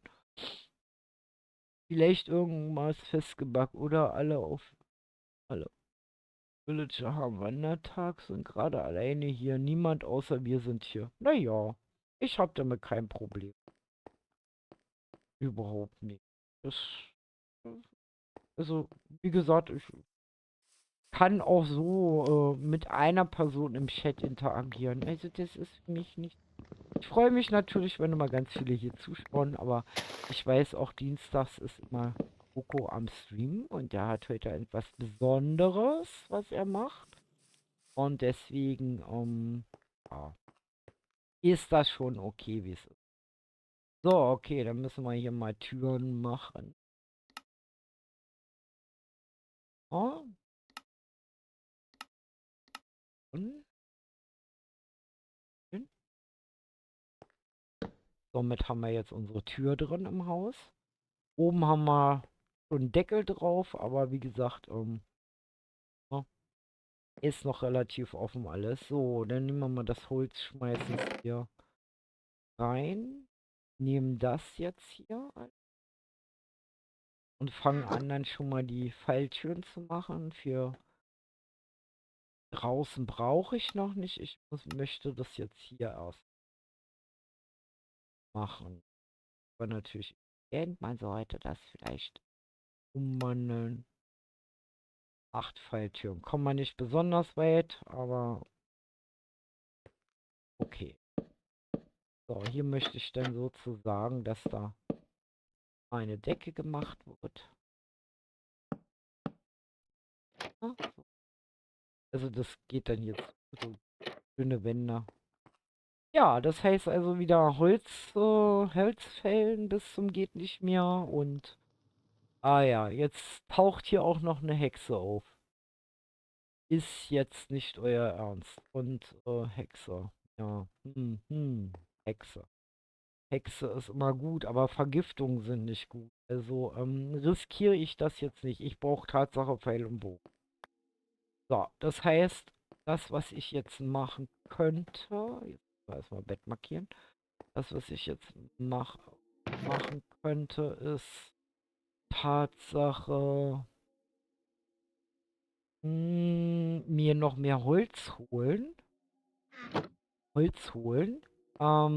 Innen das soweit fertig machen, alles. Ich brauche mal noch so eine also so eine Axt, dass wir uns das Holz holen, damit ich oben noch das Dach vielleicht drauf. Warum höre ich hier überall Zombie? Ach, das ist. Du schleifst hier rum. Ah, okay, was hast du denn mit Rückstoß? Okay. Das heißt, wenn ich ihm jetzt Kartoffeln verkaufe, die er mir hoffentlich nicht gleich wieder vom Feld klaut. Ich pass auf, ich sehe es. Ja, ich beobachte dich. Lass meine Kartoffeln in Ruhe. Meine.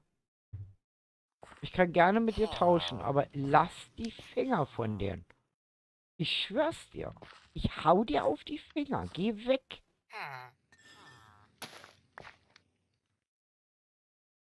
Geh weg. So.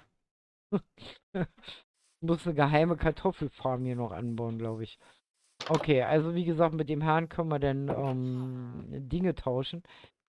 Ich werde jetzt Folgendes machen. Ich werde jetzt erstmal schnell mir was zu trinken holen. Und dann werden wir uns mal dran machen, das ganze Holz zu machen. Oh, mein Füchschen ist draußen. Hallo Füchschen.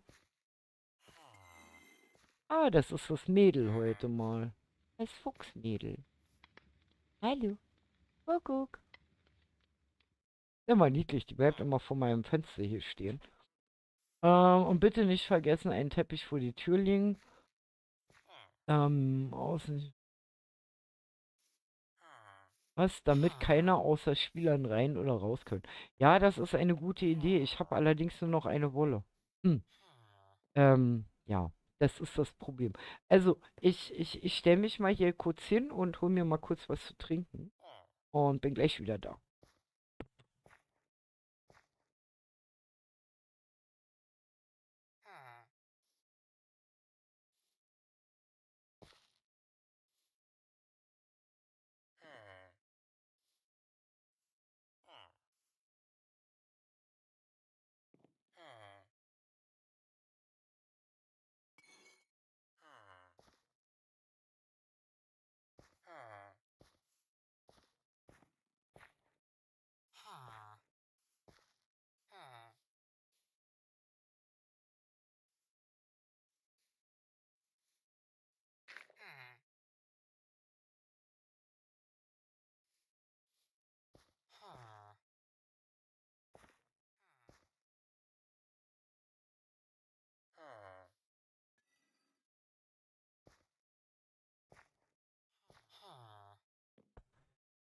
Fuß aus Fensterlinsen, bin wieder da. Schon weg. So, okay. Gut. Was zu trinken geholt und jetzt können wir uns ranmachen, ganz viel Holz zu holen, damit wir das Dach fertig kriegen. Bei Kobbel habe ich eine Menge. Wir könnten aber in der Zwischenzeit beigehen und schon mal wieder ein Stack Steine durchbrennen. Oh, weil in Kobbel möchte ich es machen, also. Das, also ein bisschen Luxus gönnen wir uns. So, okay. Zweite Axt habe ich mir gemacht. Okay, dann gehen wir mal weiter Bäume hier platt machen. Weil ich brauche relativ weg.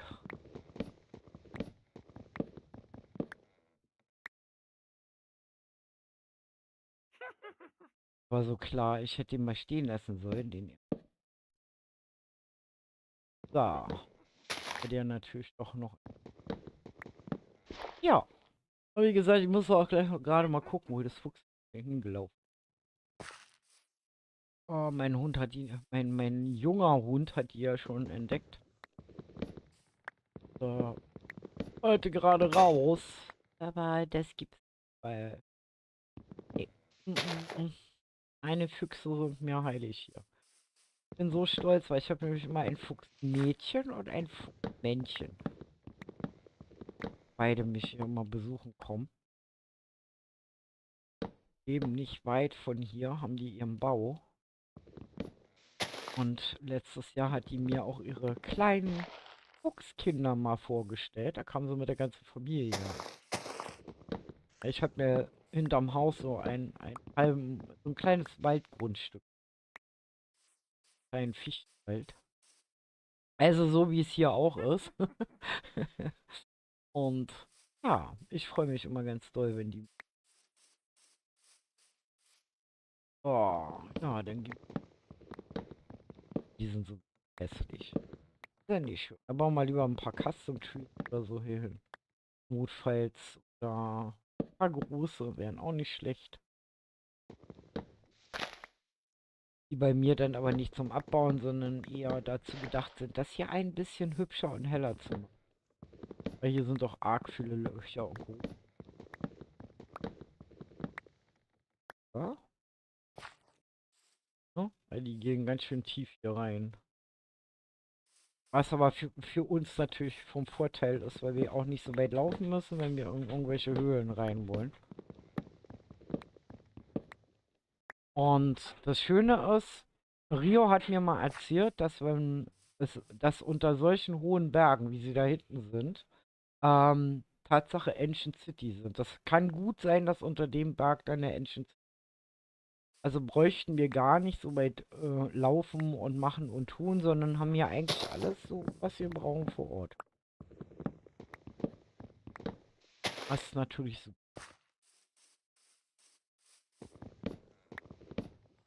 Bäume-Fan. Ich weiß, es ist langweilig, aber wenn das Haus steht, dann geht das Abenteuer los. Aber das Haus ist, wie gesagt, ein Teil der Aufgaben, die wir erfüllen müssen. Also von daher, seht es mir nach.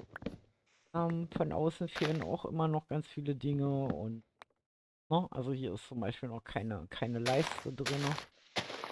Ja, das? Nix.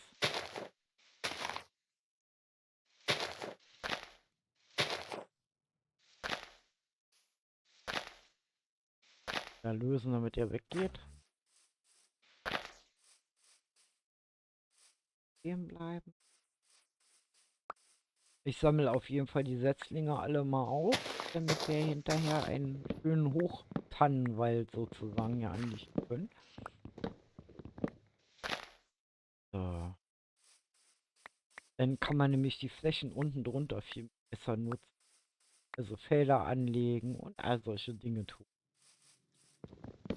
Und es ist nicht so dunkel und ihr habt dann auch nicht so viel Zombies. Ja, ja, und ich höre die Hexe hinter mir. Na super. Wie nah ist denn die? Wenn ich die hören kann, dann ist die sehr nah. Verdammt nah. Okay, wir gehen ins Haus. Tschüss. Oh Mann, meine Nerven. Gut, okay, dann können wir hier schon wieder dann Falltüren machen. Also erstmal möchte ich, wie gesagt, die ganzen Wände hier machen. Diese Dinge hatte ich drin. Aber auch schon fast ein Stack Setzling.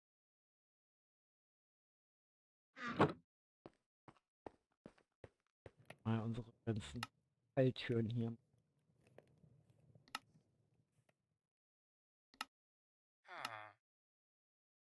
Okay.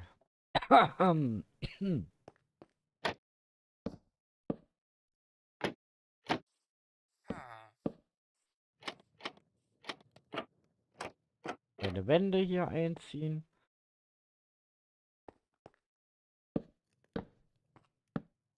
So. Und wir müssen dann unbedingt auch dran denken, dass wir dann später wieder Fackeln, also Beleuchtung machen. Wird das etwas dramatisch hier. So, Türen hatte ich ja noch. Okay, das heißt, hier werde ich dann sozusagen das Lagereingängchen hin.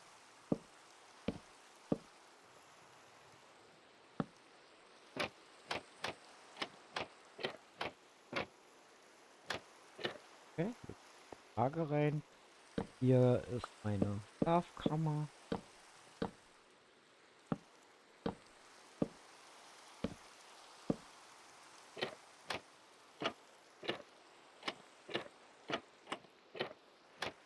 So, Schlafkammer, klein, aber fein.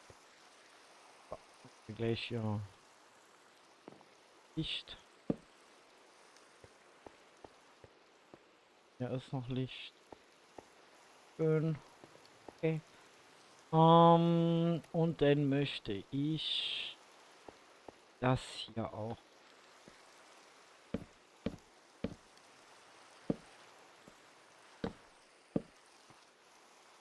Ah, jetzt muss ich mal gucken, überlegen. Also die Tür würde ich dann hier hin machen. Von den hier weg. Okay. Okay, da wieder.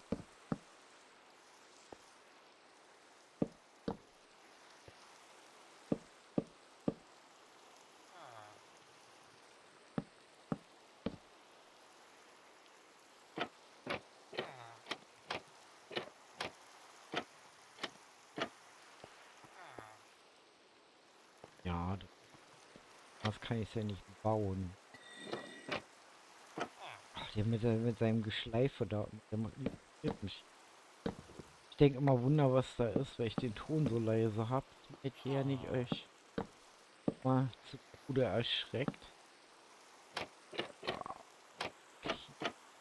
Und sozusagen der vordere Bereich. Okay. Küche und sowas alles ist. Ja. Und dann könnte ich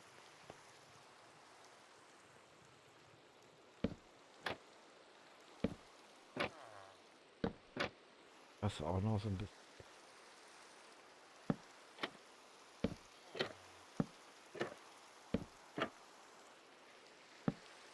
Eine Treppe.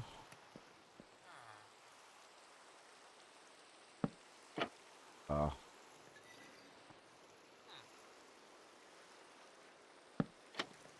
Ich auch. Lagerfläche. Da kann man nämlich auch noch was runterstellen.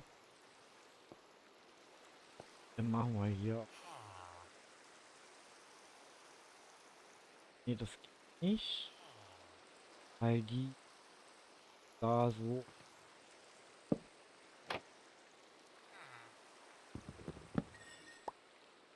Ich glaube, das geht nicht.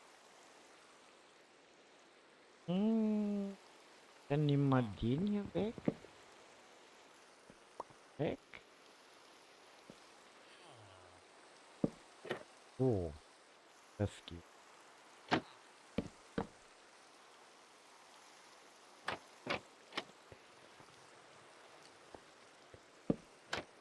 So, okay, dann ist das wie so ein Eingang. Mal da auch noch einen ran. So. Okay, dann haben wir hier so eine Doppeltür und dann kann man hier nämlich auch noch was reinstellen und ja, ist ein bisschen gewöhnungsbedürftig. Ja, aber das funktioniert. Gut, okay, weil das wird hier auch noch alles ein bisschen anders.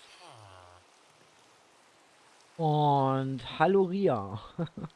Ja, ich lebe noch. Ich habe zwischendurch mal so einen kleinen aus dem Kindergarten getroffen. Hm, ich habe jetzt meine erste Etage. Oh, war toll. Wie gut, dass wir jetzt hier schon was haben, aber es regnet natürlich hier noch rein. Machen das mal ganz dezent. Oh, ganz dezent zu. Damit uns hier nichts ins Haus kommt. Also die Etage habe ich mittlerweile auch schon. Und bin jetzt gerade dabei, so ein bisschen mein Lager und alles vorzubereiten. Und meine Zimmerchen hier zu machen. Und ja, das ist jetzt gerade so meine Sachen, die ich hier gerade tue. Jetzt muss ich gerade mal gucken. Nein, er ist falsch. Und er ist auch.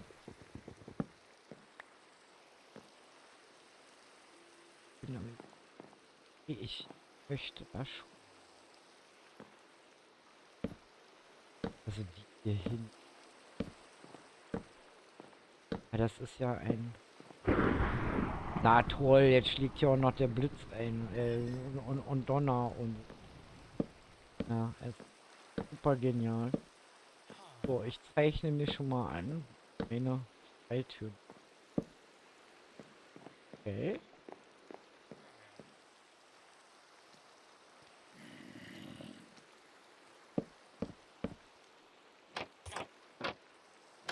Okay.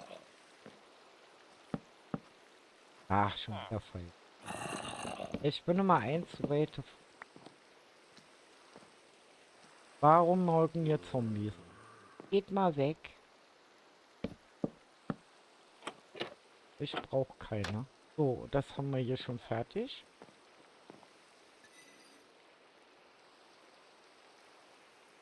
Es gefällt mir gar nicht. Das schon nicht gut. Geh mir bloß ins Bett. Nein. Nein. Ja, hab ich nicht bestellt, das Wetter. Aber die Hexe, ey, kann die nicht mal woanders hingehen? Schaut mal, wie nah die hier ist. Ich habe ja hier alles. 2 Hexen und Skelette und, mein Gott, ist das hier eine Volksversammlung oder was? Mann, ich bin dabei, mein Haus zu machen, ganz in Ruhe. Jetzt hast du mich doch mal in Ruhe mein Haus machen. So, und noch ein paar Türen, die wir einsetzen können. Bisschen so ein Fluchtweg hier so ein bisschen. So. Das heißt, wir können uns notfalls hier auch verstecken. So eine Fackel kriege ich hier nicht hin, aber macht nichts. Wir haben ja hier eine. Ey, können die Hexen mal weggehen, bitte?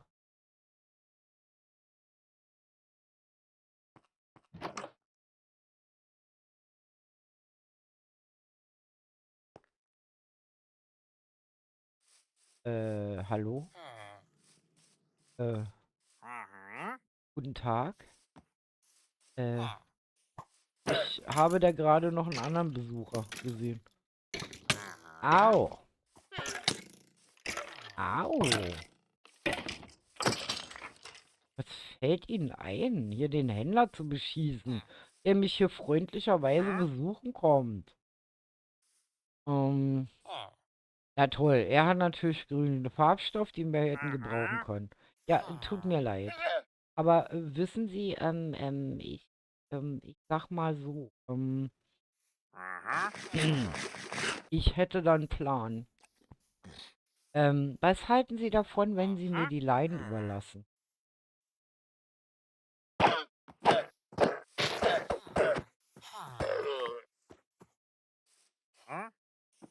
Und Leine hätte ich gerne.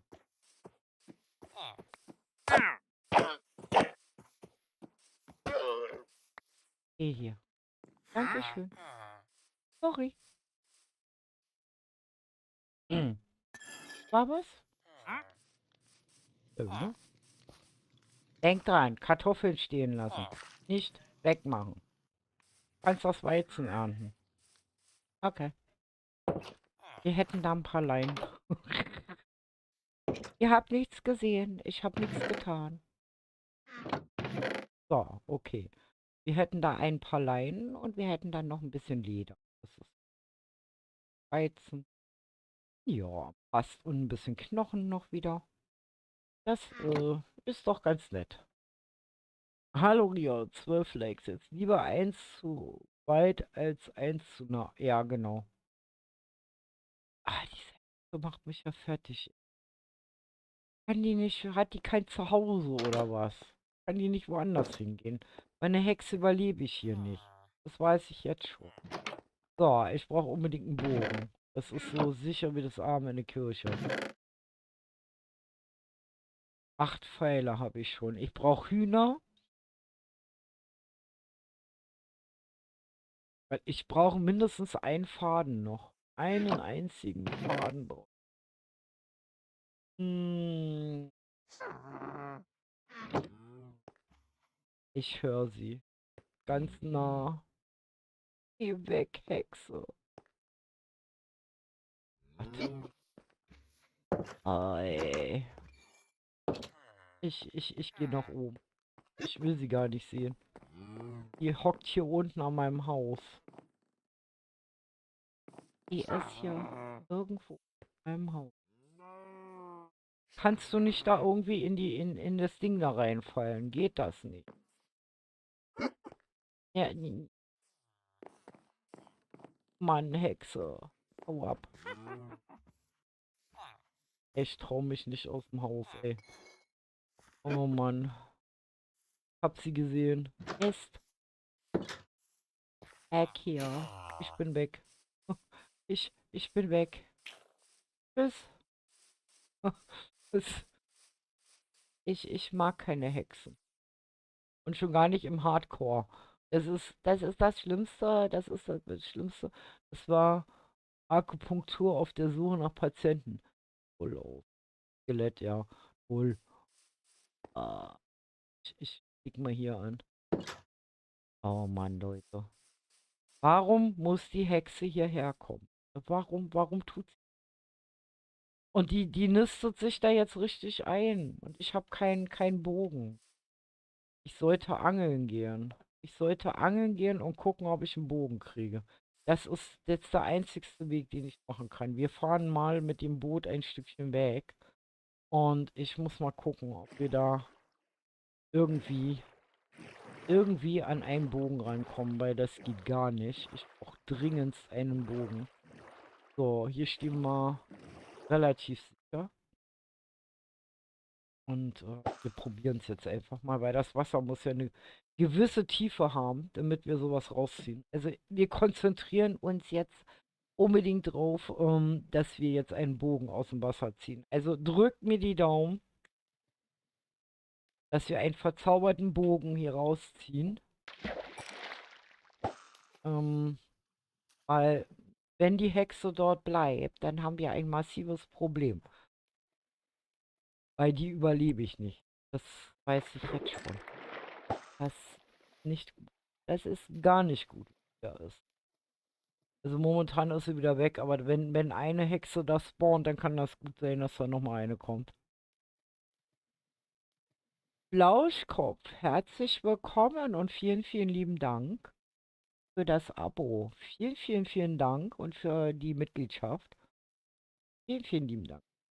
Freue ich mich sehr darüber, dass du uns unterstützt. Und natürlich auch alle, die so abonnieren und machen und tun. Der Chat ist ganz schön grün. Ich habe ja noch 5 kostenlose Mitgliedschaften zu verschenken im Übrigen, ja? Also, by the way, erwähnt. Aber, ja. Hexe Dorftrinkerin, ja, genau. Das ist der Dorftrottel oder Dorfassi oder so. Ein Nichtsnutz habe ich ja nicht. Ich habe nur 2 Villager, die anderen sind irgendwie alle schon draufgegangen. Weil ich habe ja auch schon überlegt, die in mein Haus zu holen und die da einzusperren. Aber, ich sag mal so, das ist Quatsch. Also hier sind ja auch noch andere Dörfer drumherum, so ist ja nicht. So, jetzt drück mir die Daumen, dass ich hier mal einen vernünftigen Bogen aus dem Wasser ziehe. Weil, wie gesagt, angeln wollte ich sowieso immer noch schon ein bisschen, weil man hier ja auch Bücher und sowas alles kriegt. Ähm,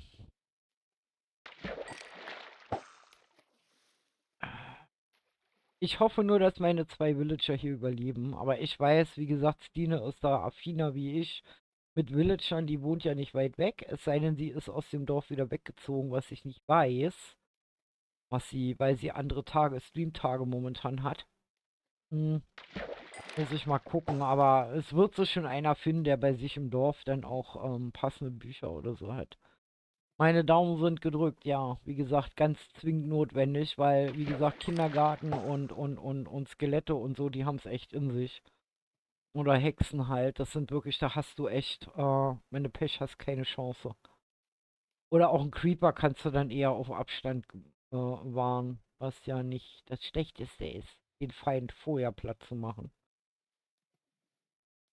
Also so Mini-Lecks habe ich hier immer noch drin. Keine Ahnung warum. Ganz kleine. Aber wir müssen natürlich ein bisschen aufpassen, dass wir nicht verpassen, nachts hier zu schlafen. Also die Insel ist nicht groß, aber für ein Bett reicht's.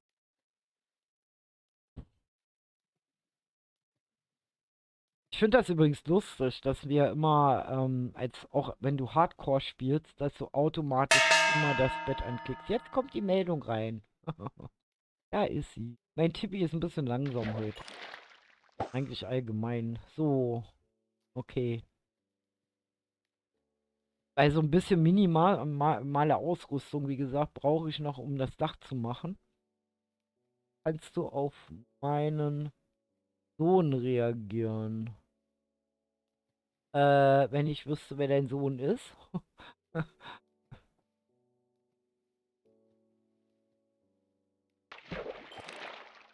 ähm, also, Creeper sind mir ex. Ja, wie gesagt, die Kuschelfreunde, da kann man echt verzichten. Die haben mir ja schon unterm Haus was weggesprengt. Das habe ich erstmal vorhin aufgefüllt. So, komm, mach hin. Komm, schnell noch. Fischis. Fischis ohne Ende. Na gut, dann stellen wir hier mal das Bettchen auf und können dann hier schlafen. Nacht. So, okay, also. Niki geht jetzt auch auf. Dann bin ich hier nur noch alleine. Oh Gott, es kann mich keiner mehr beschützen. Wir müssen alleine klarkommen. Panik.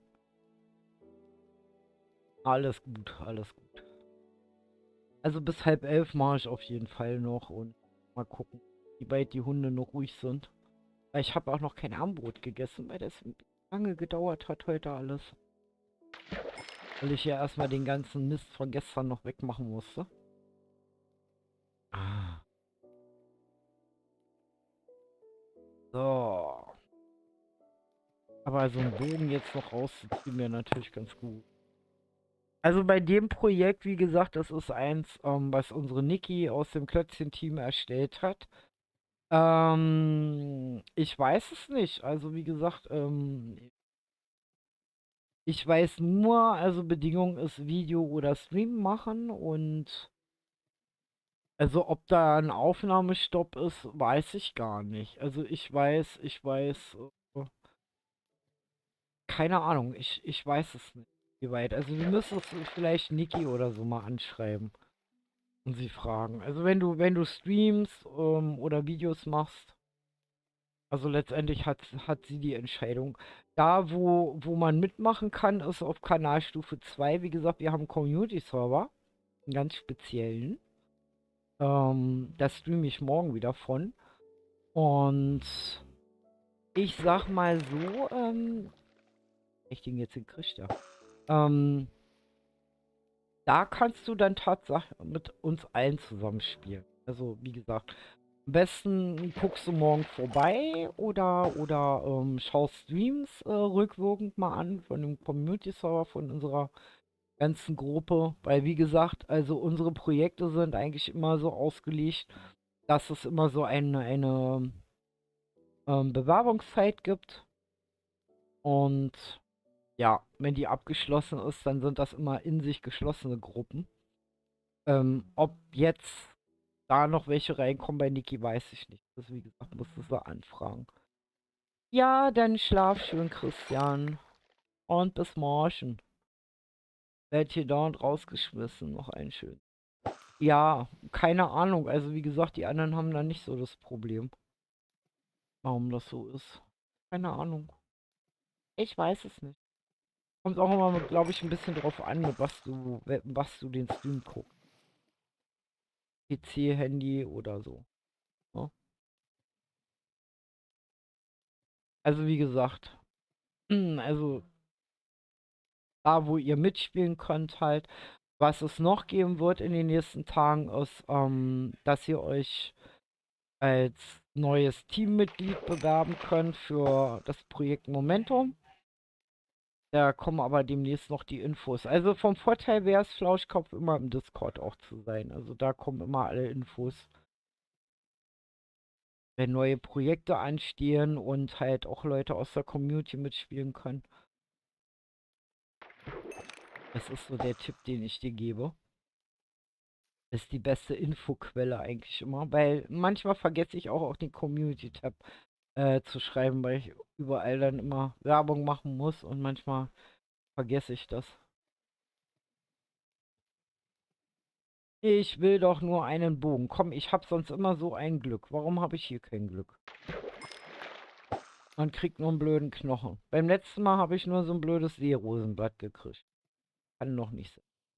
Aber da wir sowieso nur noch ein Viertelstündchen, wir haben es jetzt 22:17. Ja, ein bisschen mache ich noch. Es ist noch nicht so eilig. Ich fliege auch ständig raus. Ich gehe schlafen. Gute Nacht und schlaf alle gut. Okay, okay. Also ich hab keine Ahnung, was da los ist. Vielleicht bei YouTube irgendwie ein Problem wieder oder so. Keine Ahnung. Weiß es nicht, weil eigentlich läuft der total normal, der Stream. Keine Ahnung. Ich weiß es nicht. Aber der macht momentan auch lauter falsche Angaben. Ich weiß auch nicht. Also, OBS hat zwischendurch mal gesponnen und dann gibt er mir dann mal einen Fehler an, wo gar kein Fehler ist. Und ich weiß es nicht. Vielleicht basteln die da auch wieder rum. Ich weiß nicht. Kein Plan. Auf jeden Fall alle, die jetzt schlafen gehen wollen. Kommt gut durch die Nacht. Schlaft schön und dann hoffen wir mal, dass morgen das besser läuft.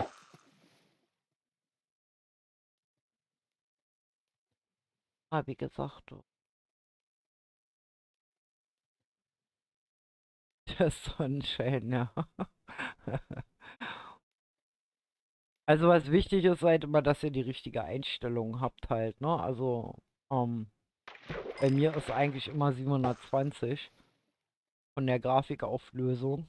Manchmal ist es auch, wenn man die zu niedrig eingestellt hat oder so.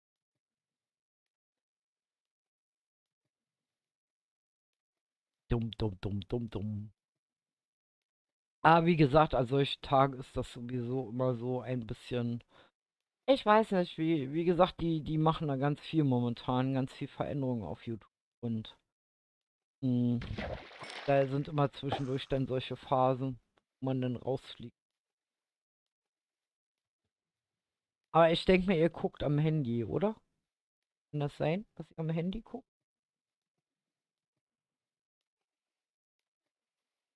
Guck gerade nach der Verzögerung. Wundert euch nicht, wenn ich hier so ein bisschen herumnicke und wackel.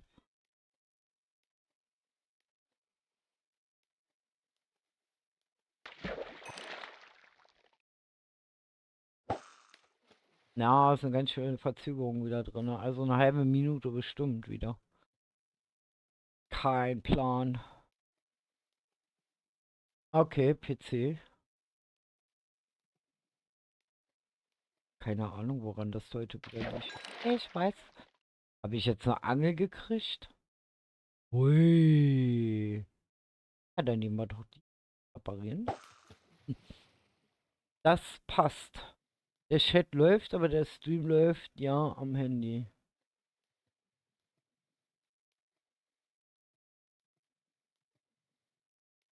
Ja, wie gesagt, also am Handy passiert mir das zwischendurch auch, dass ich öfters mal rausfliege. Wenn ich am PC gucke, eigentlich so gut wie nie. Also es leckt manchmal. Also das hatte ich jetzt auch bei Kroko. Also wo ich das letzte Mal geguckt habe oder bei Lars auch. Also das scheint an YouTube eher zu liegen. Ja, ich glaube nicht, dass das hier, weil wie gesagt,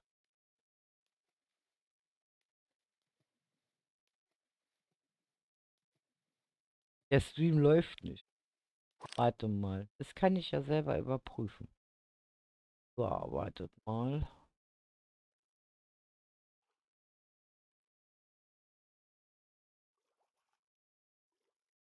Gucken wir doch mal. meinem Kanal, ob es läuft.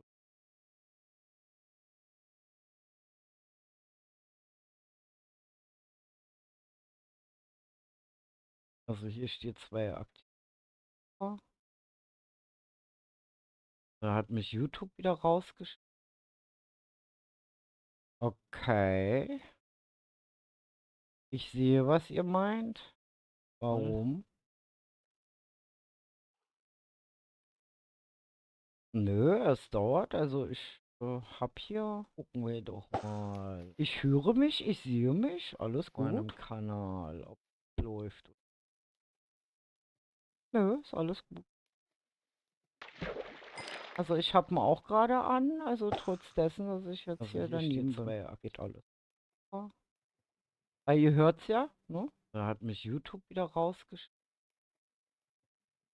Okay. Ich sehe, was ihr meint. Warum?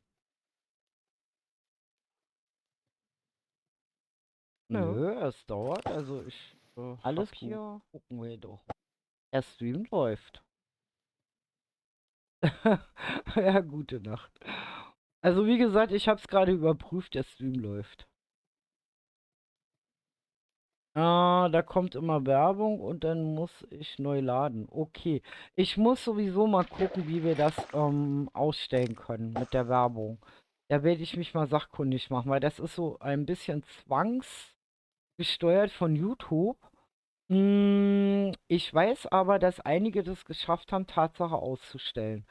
Und das muss ich mal gucken. Ich werde morgen mal in den Einstellungen gucken und das wäre ganz gut, Ria, wenn du morgen, bist ja bestimmt dabei wieder, dann mal mir sagst, ob die Werbung dann immer noch kommt. Das wäre sehr, sehr lieb. Bei dir läuft der Stream, ja. Wie gesagt, das Problem mit der Werbung, also ich habe oft von den Handybesitzern, habe ich schon oft gehört, dass sie dann also dass der Stream dann nicht neu startet und die neu laden müssen und ich denke immer, das ist diese Zwangswerbung. Ich weiß aber, dass man die ausstellen kann. Ich hab meinen Bogen. Ey Leute, ich hab meinen Bogen. Ich hab meinen Bogen. Jetzt lasst es bitte einen guten Bogen sein. Bitte, bitte, bitte, bitte, bitte. Lasst es. Flamme und Stärke. Das ist ja schon mal gut. Den müssen wir jetzt aber reparieren. Das heißt, ich brauche mindestens noch einen zweiten. Und ganz viel Eisen für den Amboss. Du hast keine Werbung. Ja, ich bin ja auch Premium, also ich habe auch keine Werbung. Ah, das wäre echt lieb, Ria, wenn du das machen könntest morgen. Ich dir sehr, sehr verbunden. Wie gesagt, ich bemühe mich, dass ich euch die Werbung da rausnehme. Das reicht, wenn die im Video kommt.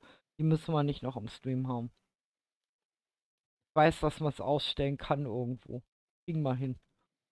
Ansonsten, danke fürs Zuschauen und gute Nacht und.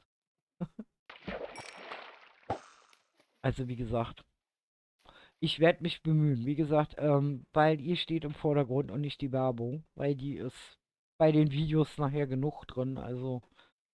Das habe ich ja auch immer, wenn ich über den Fernseher gucke zum Beispiel.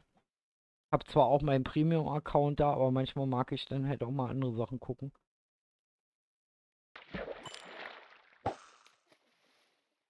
Und das sagt, alles gut.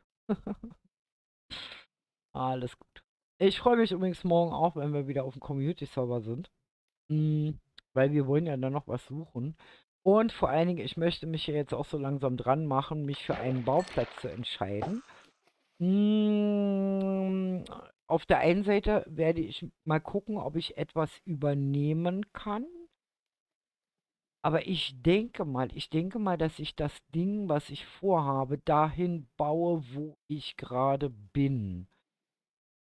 Und wir lieber Abenteuer dann machen zusammen. Das glaube ich, das passt ein bisschen besser, sonst bin ich nachher zu weit ab vom Schuss.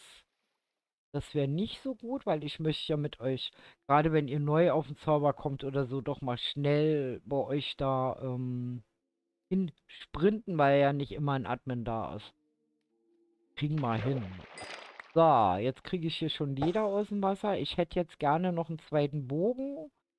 Ich kann mich entsinnen, dass ich das Problem bei, ich glaube, das war Afterlife, erinnert ihr euch, wo ich einen Bogen nach dem anderen aus dem Wasser gezogen habe, den ich dann alle Padma angedreht habe? So, ich brauche gar nicht viel, ich brauche nur, wenn es geht, einen zweiten Bogen. Man kann es mit einem Blocker oder Adblocker machen. Ja, der Zuschauer selber kann das machen, ja. Das stimmt. Aber das ist am Handy ein bisschen kompliziert. Am PC, wie gesagt, habe ich das auch drin.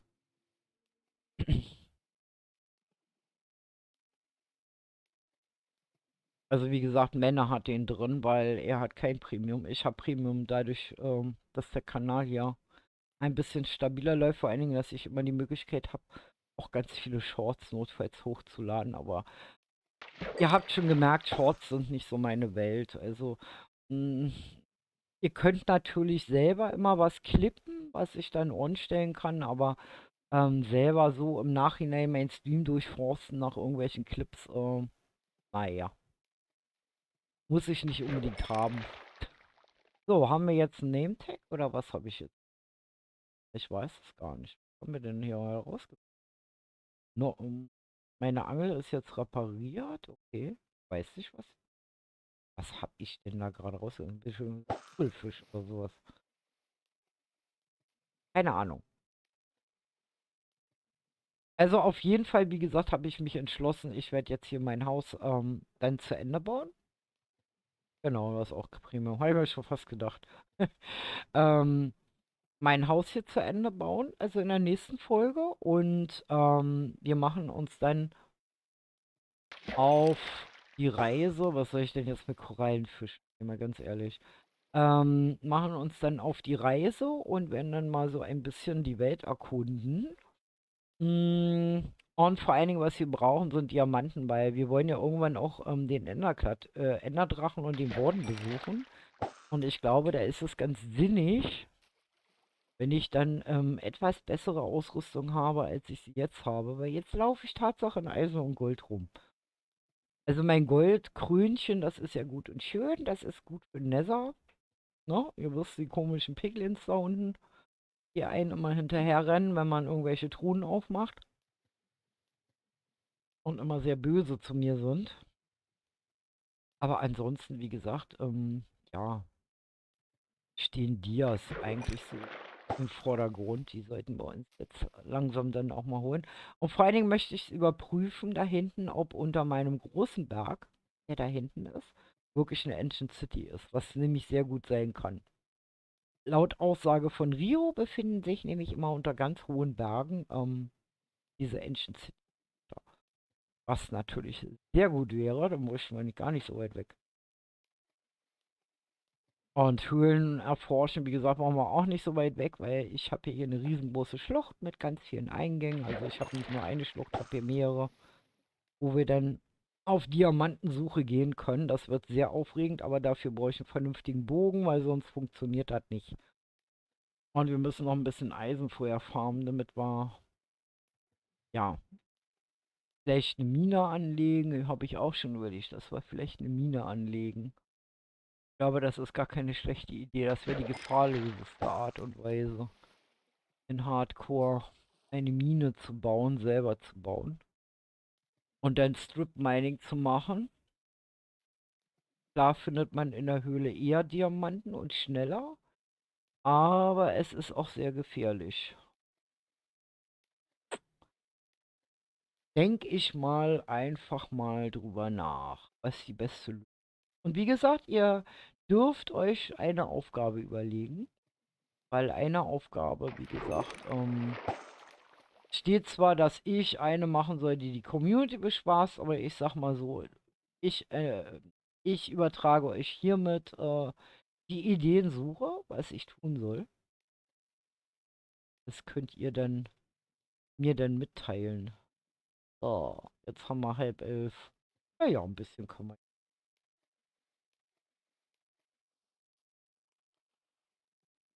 Ein bisschen angeln.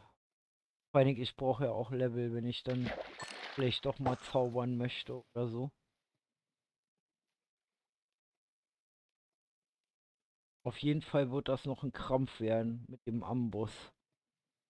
Weil ich brauche Eisen. Das, was wir auch machen könnten, wir könnten anfangen, jetzt die Mine zu machen. Weil am Anfang hätte ich Steinex.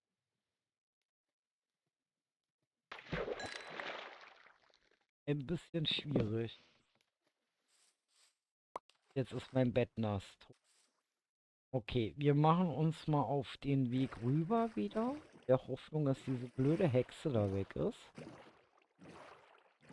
Und dann werden wir mal gucken, wo wir am besten hier so eine Mine anlegen. So, ich würde sagen, eigentlich könnte man die hier gleich unten machen.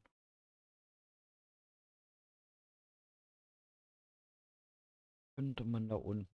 So, ich habe jetzt okay, nach oben. Ich habe aber nicht mehr genügend Fackeln. Okay, das heißt, wir gehen doch erst ins Haus in der Hoffnung, dass diese blöde Hexe da weg ist. Und nicht in mein Haus eingezogen ist. Wenn ich... Okay. Luft ist rein, wir können nach Hause. Okay. Dann lasst uns mal schauen. Wasserflasche haben wir hier. Noch einen Knochen, das ist gut. Dann haben wir Puffifische. Dann haben wir so einen Korallenfisch, den keiner braucht. Dann habe ich noch Fischis. Die Angeln können wir hier jetzt erstmal reinpacken. Den Bogen packe ich da auch mal rein. Gar nichts. Und ich packe die in der Essenskiste, damit ich es nicht vergesse. So, dann nehmen wir uns. Steine brauchen wir nicht. Das brauchen wir. Ja doch, ich muss auf jeden Fall mal noch Holz. 8. Okay. Das muss erstmal ausreichen für Ersatzwerkzeug. Hm,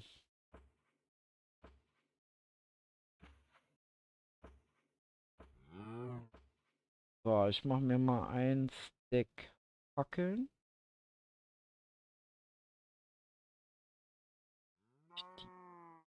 Dann mache ich mir noch mal.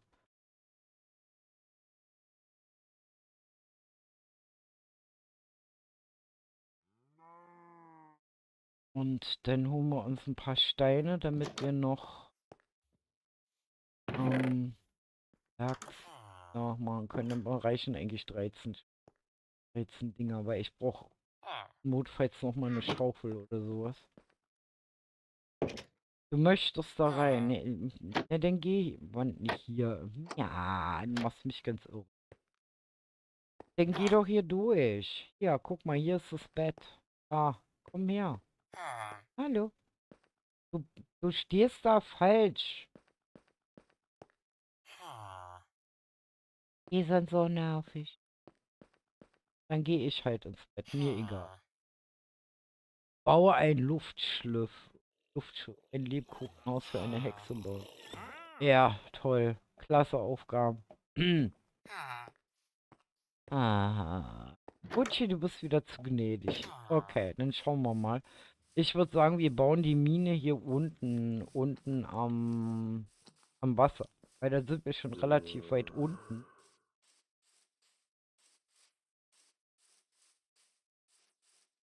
Ah, ja. Einmal Licht an und dann immer so ein Stück rein und dann nach unten.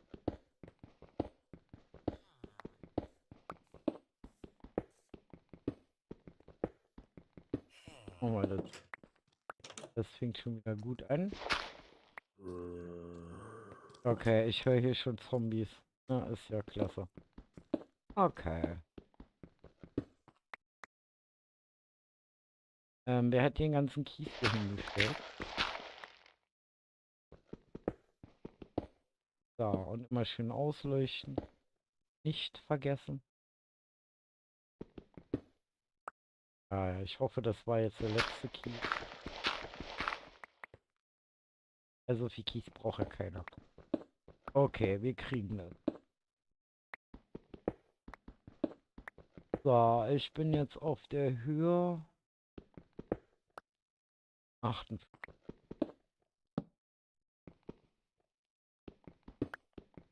Okay, dann fangen wir an, heute die Mine schon mal zu bauen. Das nach unten. Schauen wir mal und dann,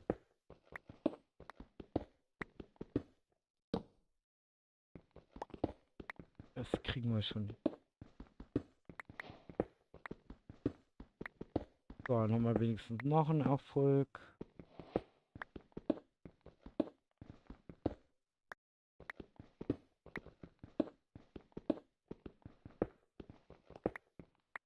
Ah ja, nehmen wir doch mit. Eisen.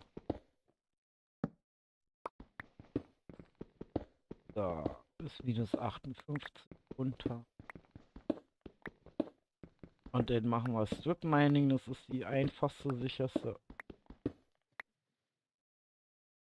Art.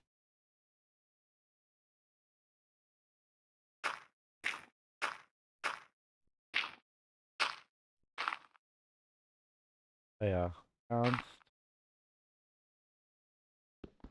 Okay. Müssen wir noch ein Stück ins Landesinnere sozusagen. Ja. Wir gehen noch ein Stück weiter und dann schauen wir mal, ob es da immer noch Wasser gibt.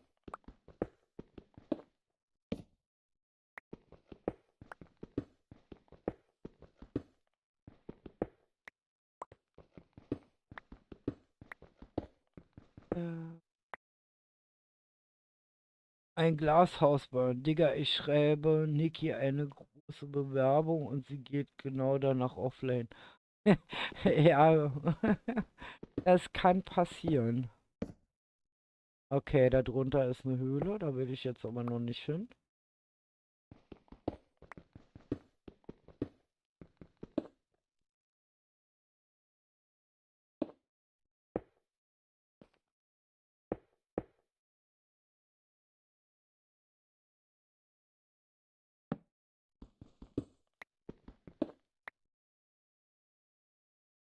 Das fängt ja schon wieder gut an. Okay, hier hinten.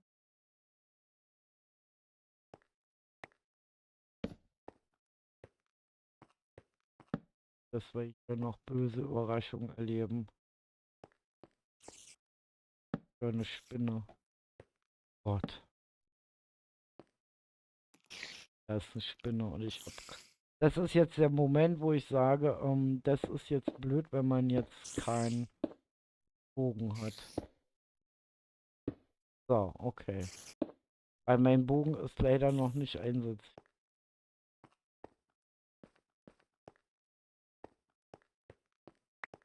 Okay, dann machen wir das hier vorne. Leuchten mal aus und machen es auch.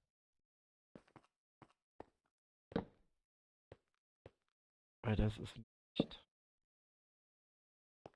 Oh, oder Wasser. Okay.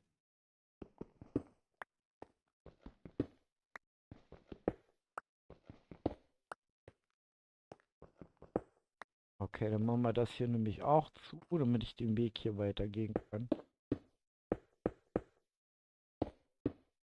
Und hier nicht irgendwas spawnt, was man nicht haben will. Okay, dann machen wir hier weiter.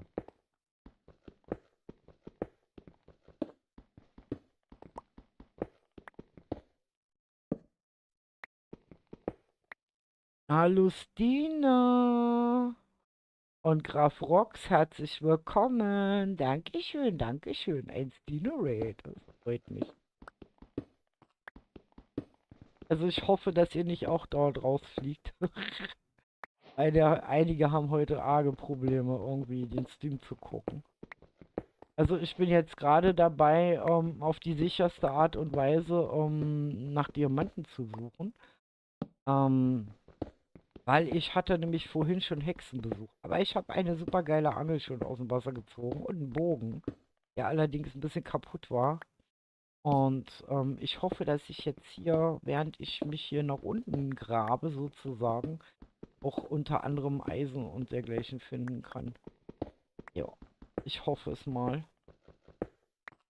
Weil allzu lange werde ich heute nicht mehr machen. Ich habe schon einen Teil vom Haus gebaut. Und also die nächste Etage und einen Deckel drauf. Also Dach habe ich noch keins, aber ich bin schon eingezogen. Und ja, das ist so der Plan. Hallo Fluffy, hallo Betthubby. Ich freue mich. Hast keine Probleme, oder? Gut. Also wie gesagt, nee, weil einige meinten halt so, sie sind immer aus dem Stream rausgeflogen.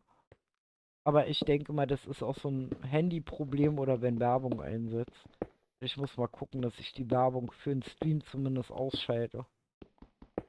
Da will ich mich morgen mal drum kümmern.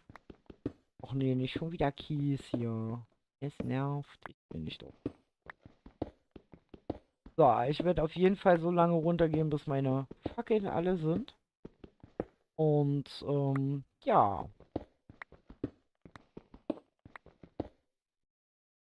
Wann streamst du eigentlich wieder Your Way, Stine? So, jetzt ist nämlich genau das eingetreten. Okay, dann müssen wir mal kurz meine Werkbank hier hinknallen. So, machen wir uns wieder ein paar.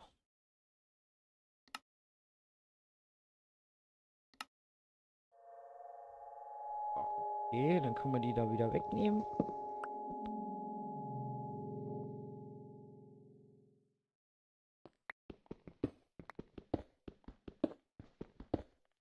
Ah, Gold. Kann ich aber nicht abbauen, weil ich habe keine Eisenspitzhacke. Sehr witzig. Aber gut zu wissen. Auf in den Untergrund. Übrigens, Dina, kann das sein, ich habe einen sehr hohen Schneeberg bei mir, dass da eine Ancient City drunter ist. Gar nicht, ich mache nur Videos von dem Projekt. Ach, stimmt ja. Dann sag mir doch mal, wann du immer so on bist wegen Video.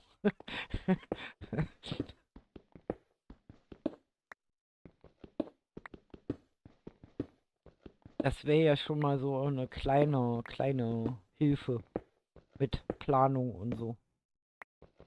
Für die Aufgaben, die doch ein bisschen gefährlicher sind.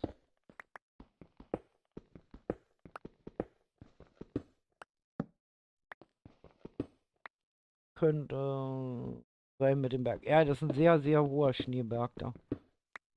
Also wirklich sehr, sehr hoch. So, wir stoßen ans Schwarzgedöns. Also irgendwie habe ich gerade so Déjà-vu-Erlebnisse. Dina. Ich schreibe dich dann im DC. Ja, genau, mach das mal. Weil tagsüber kann ich ja auch immer mal. Müssen wir mal gucken. Weil, wie gesagt, das mit Stina Abenteuer kann ich ja auch als Video machen. Das ist ja nicht das Ding. Wir müssen halt nur gucken, dass wir uns einigermaßen absprechen können. So. Okay. Auf -3 sind wir schon. Und, ja. Wir haben es gleich geschafft. Und dann machen wir nächste Woche weiter. Oder eben im Video. Das Ding, ne? Wir haben hier gar keinen Schnee. Ich hier schon. Ich habe einen großen Schneeberg und ganz viel Schnee hier.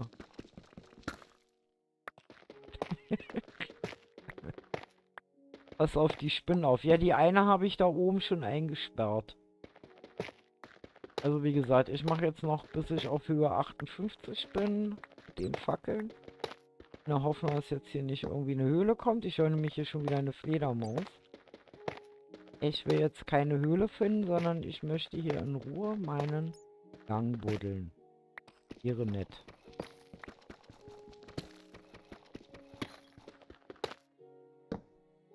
So. Aber das kriegen wir hin. Noch habe ich genug Fackeln. Wartet mal, ich habe hier noch 6. Reicht. Natürlich. Ach, das ist jetzt ärgerlich. Schaut mal. Das ist jetzt ärgerlich. Und ich habe nichts, wo ich mit abbauen kann. Ich habe im Sinne keine Eisen mehr. Dann müssen wir hier mal, warte mal, wir setzen mal hier und laufen daneben weiter. Dann geht's nicht anders. Das war natürlich sinnig. Wird das. Na toll. Bin ich hier eine riesen Goldader jetzt oder was? Okay, dann müssen wir jetzt hier weiter. Gehen wir hier. Bleibt an so aber auch nichts erspart. Weil wie gesagt, ich habe einfach nicht mehr genug Eisen. Aber Steine halt. Sand an mir hier. So. Genau. Daneben vorbei. Ich habe ja oben auch nochmal Gold, aber das lag günstiger. Okay, haben wir hier wieder Kies oder was? Okay. Kies.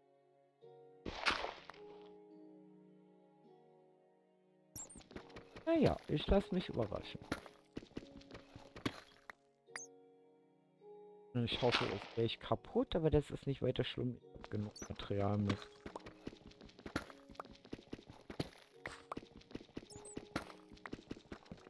Spannung. Was wird uns da unten erwarten?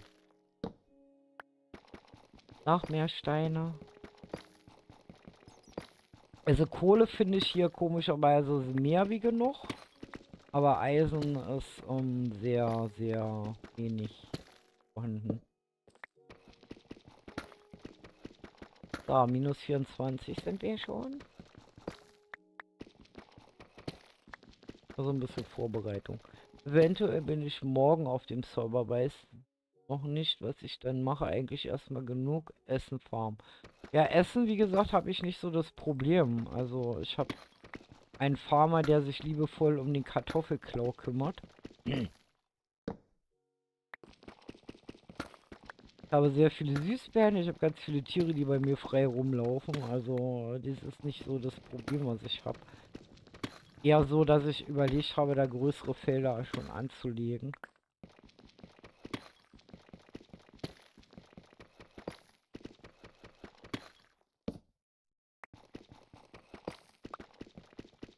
Fackeln müssten eigentlich auch genau bis auf die Höhe reichen. Ne?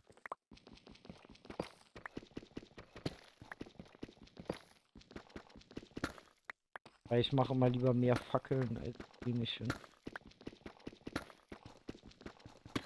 Ah. Hab eine Eisenfarm zu sehen am Freitag im Video. Ja, ich bin bist du eigentlich immer noch in dem Dorf, wo ich dich zurückgelassen habe? Oder bist du weitergezogen?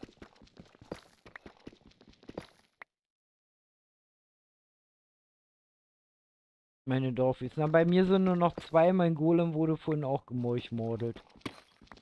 Ja, den hat anscheinend ein Skelett irgendwie auf dem Gerissen gehabt. Aber dafür kam ein Händler vorbei, dem habe ich gleich erstmal seine Leinen abgenommen. Weil der war doch arg unverschämt in dem... Oh. Guck mal. Okay, den können wir ja schon mal freilegen. Den legen wir schon mal frei. Das ist sehr schön. Weil dafür brauche ich eine Eisenspitzhacke. Ich habe. Sehr schön.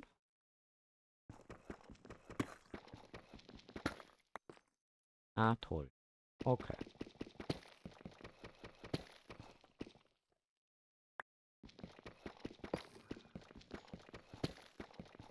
Das ist doch schon mal gut. Unseren ersten Diamanten, den wir nicht abbauen können.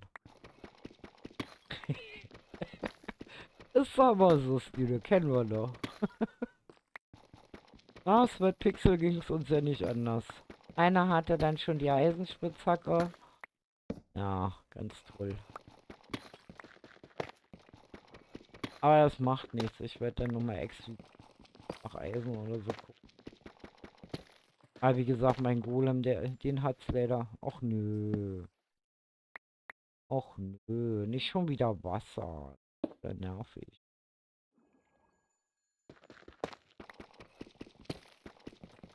Ich hab hier überall Wasser unterm Wald.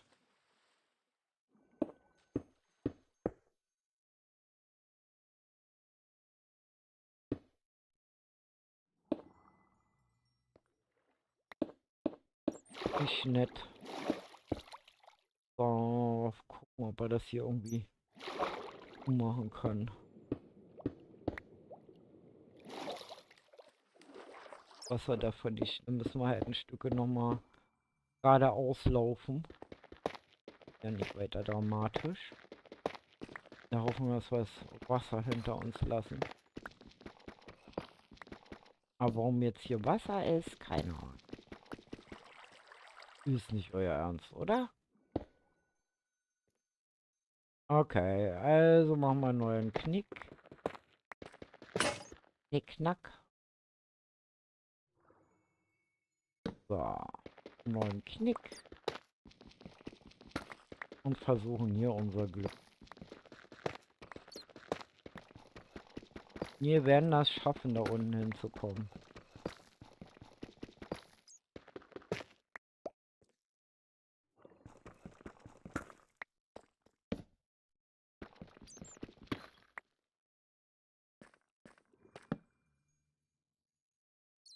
Okay. Ah. Ich will aber nur eine Mine bauen. Mann. Also wieder zu.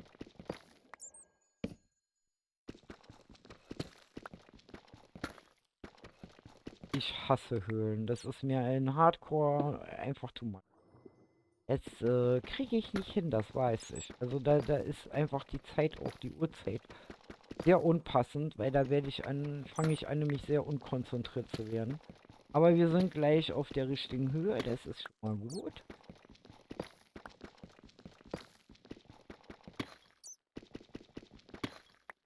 Ja, das kriegen wir hin.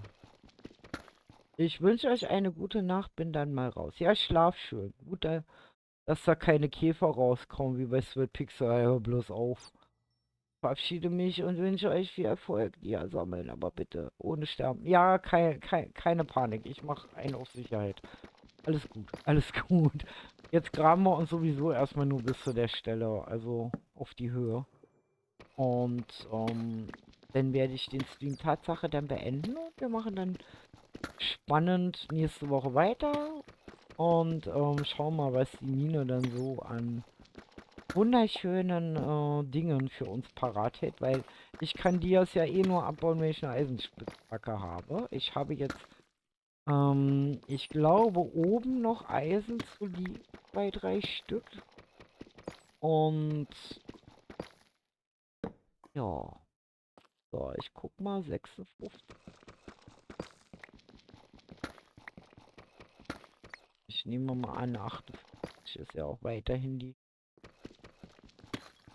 So, das heißt, einen noch runter und dann sind wir angekommen. Also hier ist Tatsache das, wo wir dann ja ganz gemütlich Strip minen werden. Ich werde schon mal einen Gang bauen.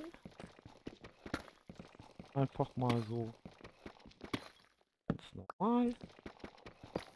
Und dann bis die 10 Fackeln dann, na toll, jetzt rumpelt hier noch in meinem Ohr.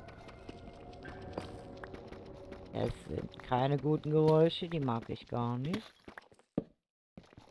Bis meine 10 Fackeln alle sind und dann, ja, werde ich dann nach oben gehen und dann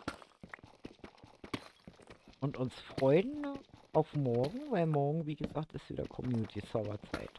So zwischen 20, 30. Und dann muss ich mal gucken. Also, Stine meldet sich bei mir, wie wir das am besten machen, weil Stine macht Tatsache nur Videos. Die ist da zeitunabhängiger wie ich und ja, mal gucken. Wenn es passt, dann schaue ich mal. So, ich habe jetzt noch 7 Fackeln. Mache jetzt erstmal einen ganz langen Gang. Und dann, ja, schauen wir mal. Ich habe nämlich auch langsam Hunger. Ich habe mir keine Abendbrot gegessen. Und mit den Hundis muss ich ja auch noch raus. So, okay.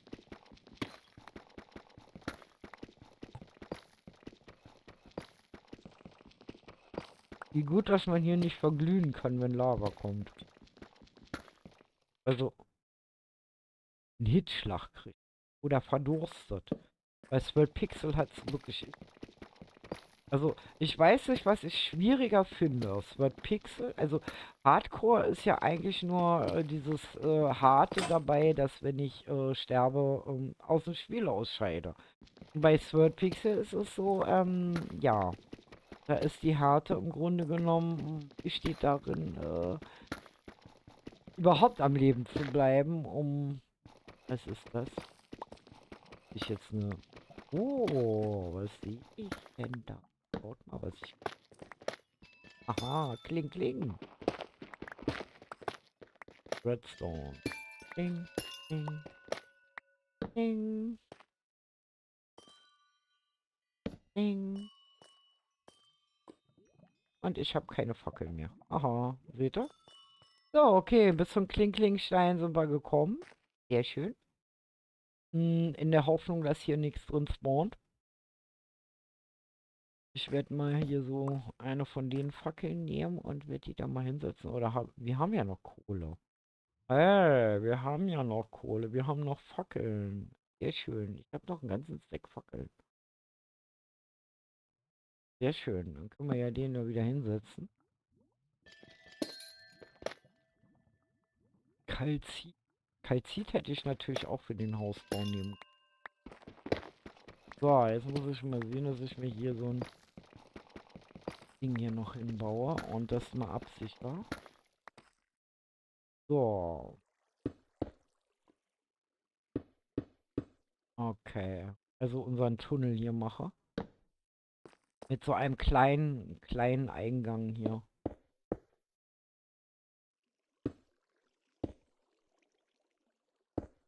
Dass ich hier, das sieht man ja dann. So, okay, so ein Guckloch. Und dann hier zu. Das können wir uns dann ein andermal holen. Okay, dann haben wir das jetzt so weit hier alles.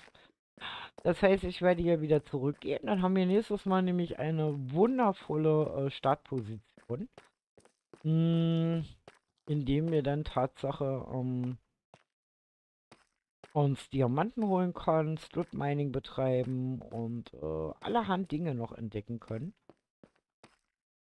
Und ihr seht, mein erster Diamant steht hier. Ist leider nur einer, aber das ist nicht weiter schlimm. Bräuchten wir. Oh, halt. Dann würde ich da hinsetzen. Richtig schön in Szene setzen.